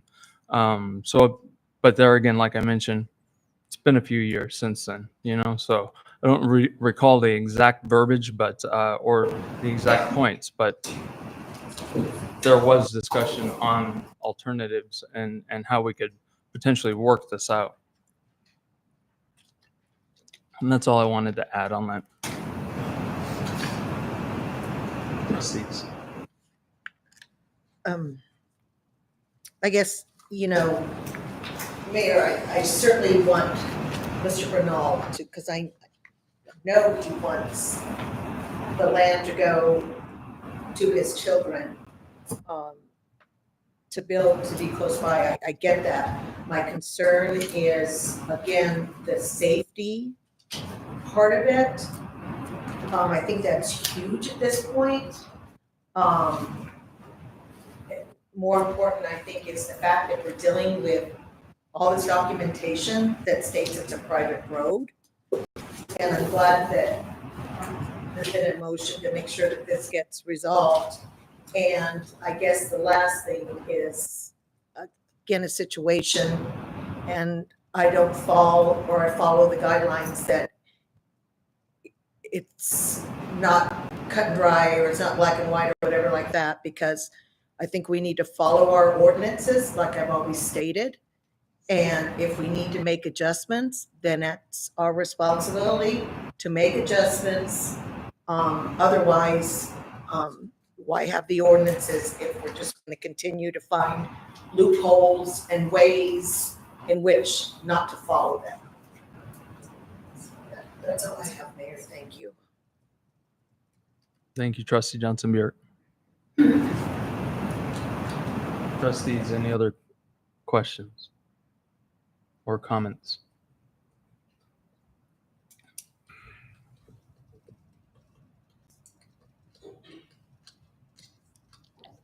Anything else? Then motion on the floor by Mayor Pro Tem Merrick, seconded by Trustee Nevades, with the condition of for approval of case 161940, with the condition that all civil matters be figured out before the approval of the final plat. And with that, Gloria, if you can roll call vote on the motion as it with the condition.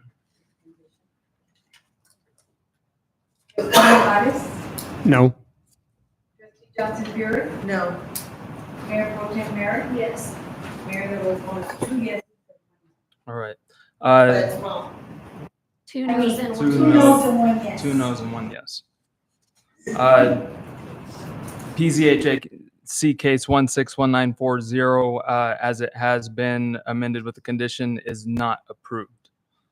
So next order of business, moving on, is approval of resolution 2025-51 for destruction of records. So moved. Second. Motion on the floor by Mayor Pro Tem Merrick, seconded by Trustee Johnson Burek. We'll open it up for discussion, if any. Gloria, if we can get a roll call vote, please. Mayor Pro Tem Merrick? Yes. Trustee Johnson Burek? Yes. Trustee Nevares? Yes. Mayor, the roll call is yes. Okay, thank you very much for approval of the resolution 2025-51 for destruction of records. Next item up on the agenda is public input, where the public is invited to address the board for any other information. If you have public comment, please step to the podium, state your name for the record.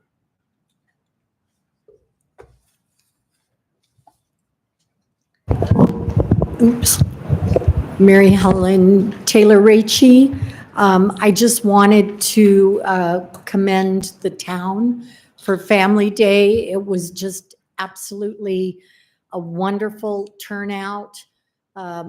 All of the activities and the different groups that came out with their tables to support museums, to support the town of Mesilla, to support the historic sites, schools.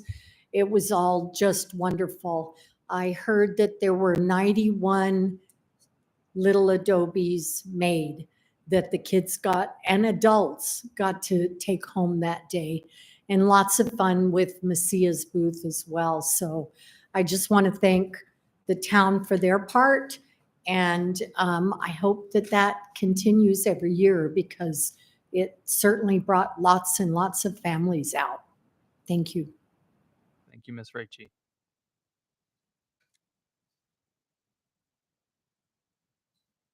Trina Witter. I had some concerns about the presentation by the vector control people. I don't know what processes have been used in the past. I can't hear. Oh, sorry. I had some concerns about the vector control presentation. I don't know what processes have been used in the past. I know they've done street fogging because I see them come down our road, like at midnight or something. But he mentioned something about spraying every 3 days. That seems excessive to me. So I would just ask you to consider to minimize street fog. A program, where you're asking residents to their standing water, to have them targeting specific, standing water areas, possibly warning residents when they're going to be spraying, if it's like at a regular interval, so people can bring their cats in. I know that the permethrin is very toxic to cats. And, just in the last few days, you probably see it too, just driving at night, you see the lace wings everywhere, which are great. They're beneficial. They go after the aphids that the pecan farmers like. And if you're spraying stuff that gets all flying insects, yes, I hate everybody else, but you're going to be killing everything, the lace wings, anything that's out at night that flies. So just to take that into consideration and just, minimize what they're doing. And if they can target certain areas. One of the big problems we have here are the midges, and those are along the river. And they blow in. So if there's something the town could do that, and it's going to require something with the feds because IBWC monitors the riverbanks, but fogging is not going to get rid of the midges. They're going to keep coming. You're going to have to do some sort of treatment down along the river. So thank you. Thank you, Ms. Witter.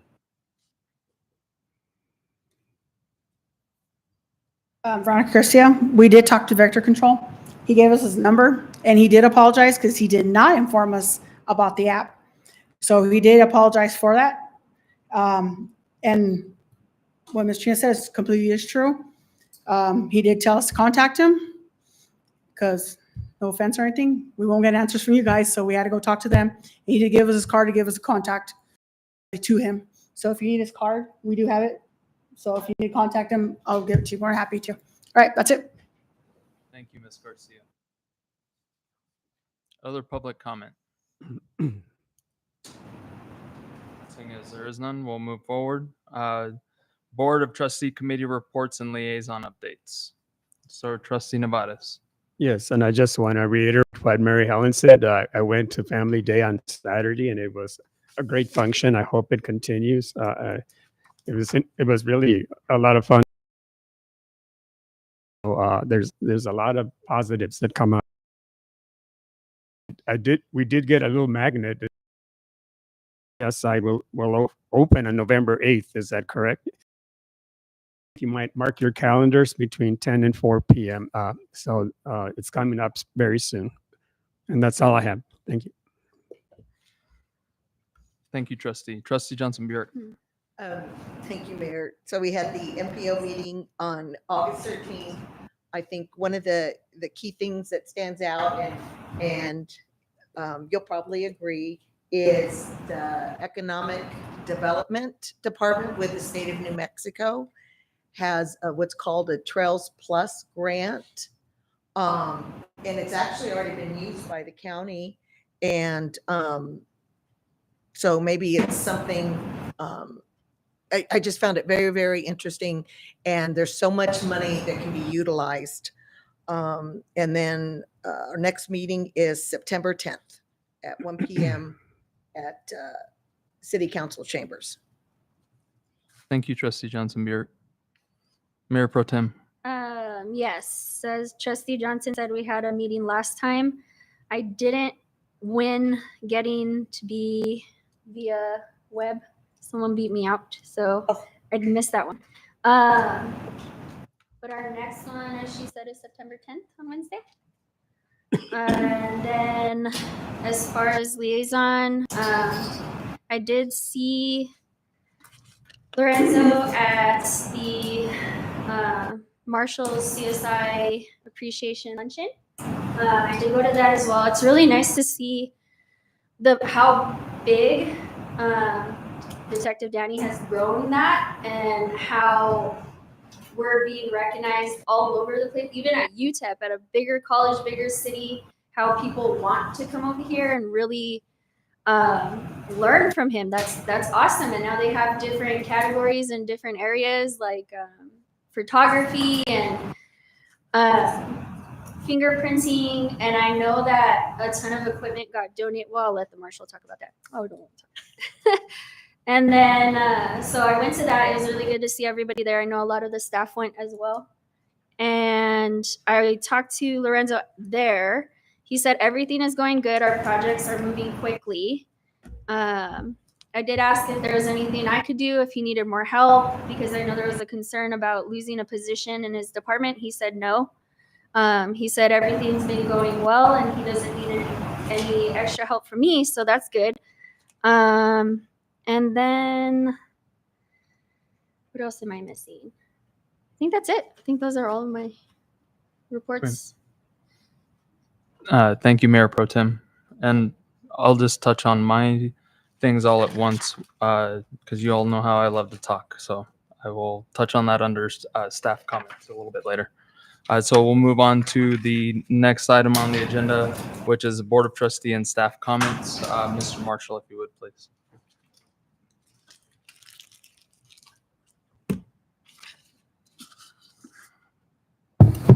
To piggyback on Trustee Merrick on the luncheon, I want to thank all the town employees and trustees that were able to make it. We recognized intern supervisors. We recognized the latest group to pass basic and advanced CSI class. Recognized Deputy of the Year, Supervisor of the Year. Hopefully next year we'll make it a townwide recognition or luncheon celebration.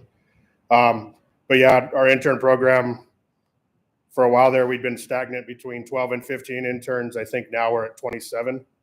And I think a handful are from UTEP. So they're traveling from El Paso to do office hours, call outs, scenes, training. Doñana County CSI, when they established their new program, they donated a lot of items that to them were outdated or not usable, but Danny's putting them to work. We're doing latent fingerprints. We have an intel unit, photography unit, so it's growing. My 2 SROs will be going to training on Friday, this Friday, since there's no school. LCPD and LCPS are putting on a free training for all SROs, so they'll be attending that. And then myself and Sergeant Hernandez will be heading to Albuquerque tomorrow for the 3rd annual Safety of Our Cities conference that's put on by Albuquerque Police Department. We're able to attend because Chief Harold Medina of the APD, or Albuquerque Police Department, was generous enough to comp 2 spots for us to go. So it's technological advances, cross-sector collaboration, law enforcement collaboration throughout statewide, community-based responders, social service organizations, and businesses that support first responders. I have not been able to attend. I wanted to attend, but the price tag was a little hefty, so I need to take Chief Harold Medina out to dinner because he allowed myself and Sergeant to go on $1,500 worth of comp. So I'll have my cell phone on if anyone needs me. Sergeant Detective Garcia will also be out. But other than that, that's all I have. I'll stand for any questions, concerns. Thank you. Thank you, Mr. Marshall. Fire Chief.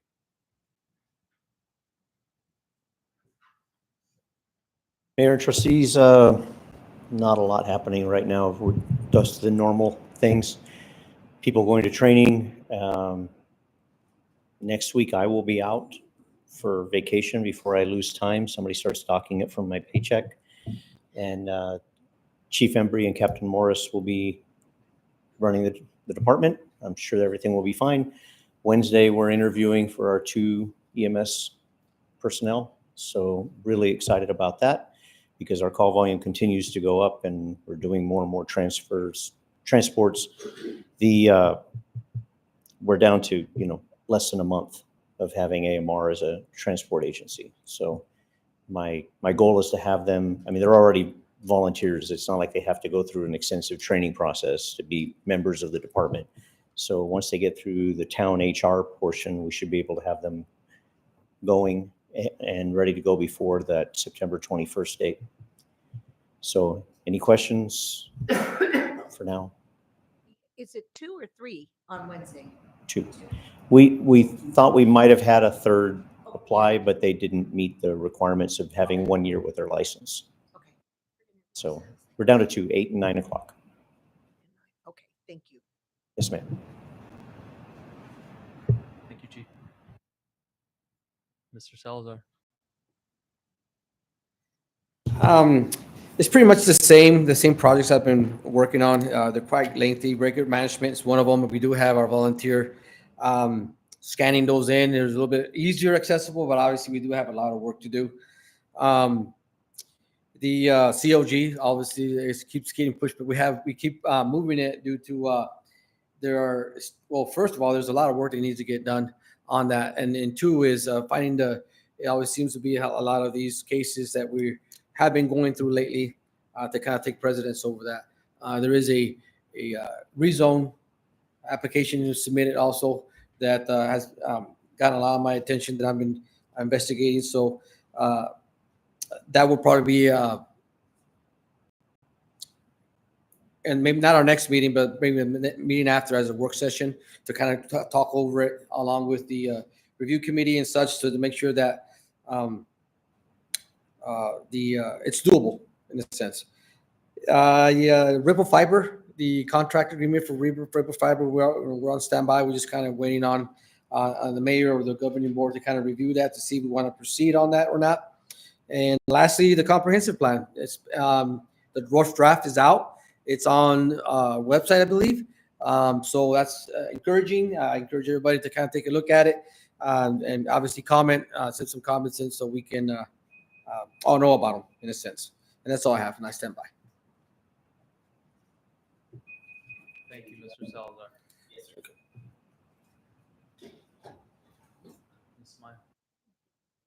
No updates? And Lorenzo, Mr. Astorga is not here this evening. He's on personal leave right now. So, but I'll fill in on some updates here in just a little bit on other projects that we have going on. Trustee Nevares. Mayor, I want to thank you that you included the coaching information on the newsletter, the town newsletter, because there is a major infestation and it's going to kill all the cactus if people don't control or manage that. So, and people don't realize it sometimes that this is occurring in their yard. But again, all it takes is a little power, one of those power nozzles in the water, and just wash them off. So, thank you. Thank you, Trustee Nevadas. Trustee Johnson Burek. Looking forward to assisting with interviews on Wednesday morning. Thank you. Yeah, that is exciting for EMS. We do need it. I just, again, to Trustee Johnson Burek, I understand all of her concerns. I think we just have to find a way to deal with a lot of these non-conforming things that were done prior to us, because it's putting us in a spot where we're trying to do the best for everybody, and we're trying to make sure we're fair, and some of those decisions don't belong to us. And again, I really think that's something that maybe we can look at and kind of see our areas of concern and see what we can do about it, because again, this puts us in a hard position and we're trying to be fair across the board. Other than that, I have nothing. Thank you, Mayor Pro Tem. Don't judge my list here, okay? Okay. Because I know you looked over and saw that. Yeah, it's long. On Trustee Nevadas, thank you for bringing up the newsletter. Residents, you should be receiving a newsletter in the mail. What the plan is on that is to have a formal printed newsletter that'll be sent out once a year to everybody, just as we have done in the past. But this is a quarterly newsletter, so we will be doing a quarterly update and have quarterly more information going out each quarter. So that'll be done through an e-newsletter though. So make sure that if you haven't gotten on the website, to jump on that on the website and sign up for that e-newsletter, or you can get with the town staff and provide us with your email, and we'll get you on that list. That way you have that. That the event that we did in partnership with the museum on Saturday was well attended, and it was a lot of fun. And it was great to see all the kids out there just having a blast, and not just the kids. It was adults too, you know, so it's good to see that, and we'll just continually build that with the museum in the future. As it was noted, that opening date is set for November 8th, so please mark your calendars for that. We do have a comp plan is posted online, and if you go on there, please go through it. There's ways for you to provide feedback on that. It will be open for the next 2 weeks to provide feedback. We do have a joint work session on Tuesday, if you trustees, if you recall, that will begin at 4:00, and that is Tuesday, September 2nd. That way we have enough time to cover it with the Planning and Zoning Commission and go through some of the details of the comprehensive plan. Side Southwest will be coming down for that to help out with that.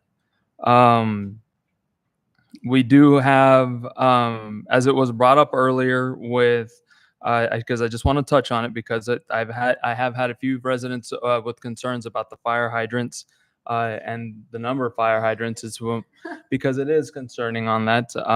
But a lot of those we're waiting on parts to come in to actually get them repaired, because the fire hydrants are completely outdated. So as soon as those roll in, the team is slowly but surely going out there and getting those fire hydrants fixed.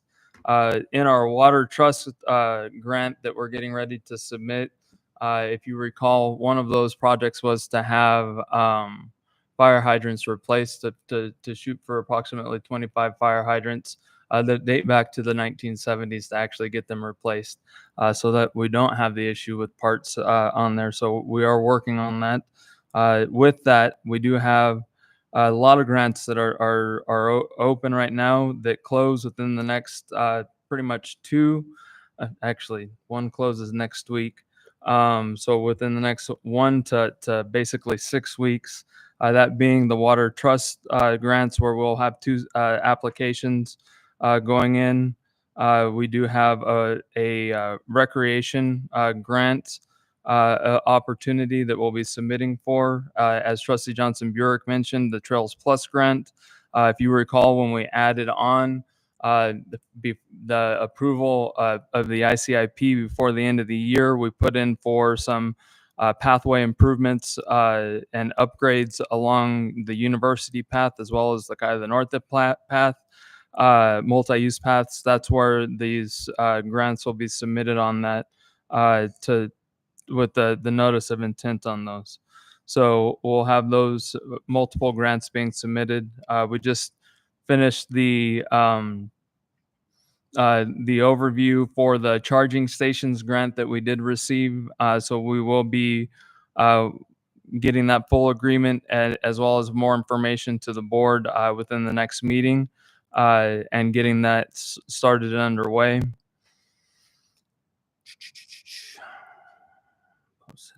I personally do have a meeting with Visit Las Cruces this upcoming week to talk about with Dorothy to talk more about the collaborations that we can do for promoting business and tourism within the town and working with them. I do have a meeting with on Thursday afternoon with Senator Heinrich and his chief of staff, who will be in town, and we'll be taking them on a tour of Mesilla and going into the historic site in particular and spending time with them. And then the fire chief and I actually have a meeting tomorrow morning with the secretary and the director for energy, minerals, and natural resources department in discussion with our Bosque substation. As well as other collaborations that we can do there. So a lot of good things coming down the pipeline, and great collaboration. As it's been mentioned with the Marshals Department and the luncheon, the Danny does an awesome job with those interns, and the Marshals Department overall does a great job. Let me actually take that back, because I say our entire team here in the town does a fantastic job, and I can't say that enough, because everybody puts their heart and soul into the town, and it's visible. So I hope that you all as residents recognize that and see that as well. And I appreciate everybody from all of our paid employees to our planning and zoning commissioners to all of our volunteers.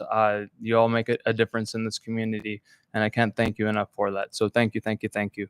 And with that, if there is no objection, I will call this meeting as adjourned. And the time is 8:08. Thank you.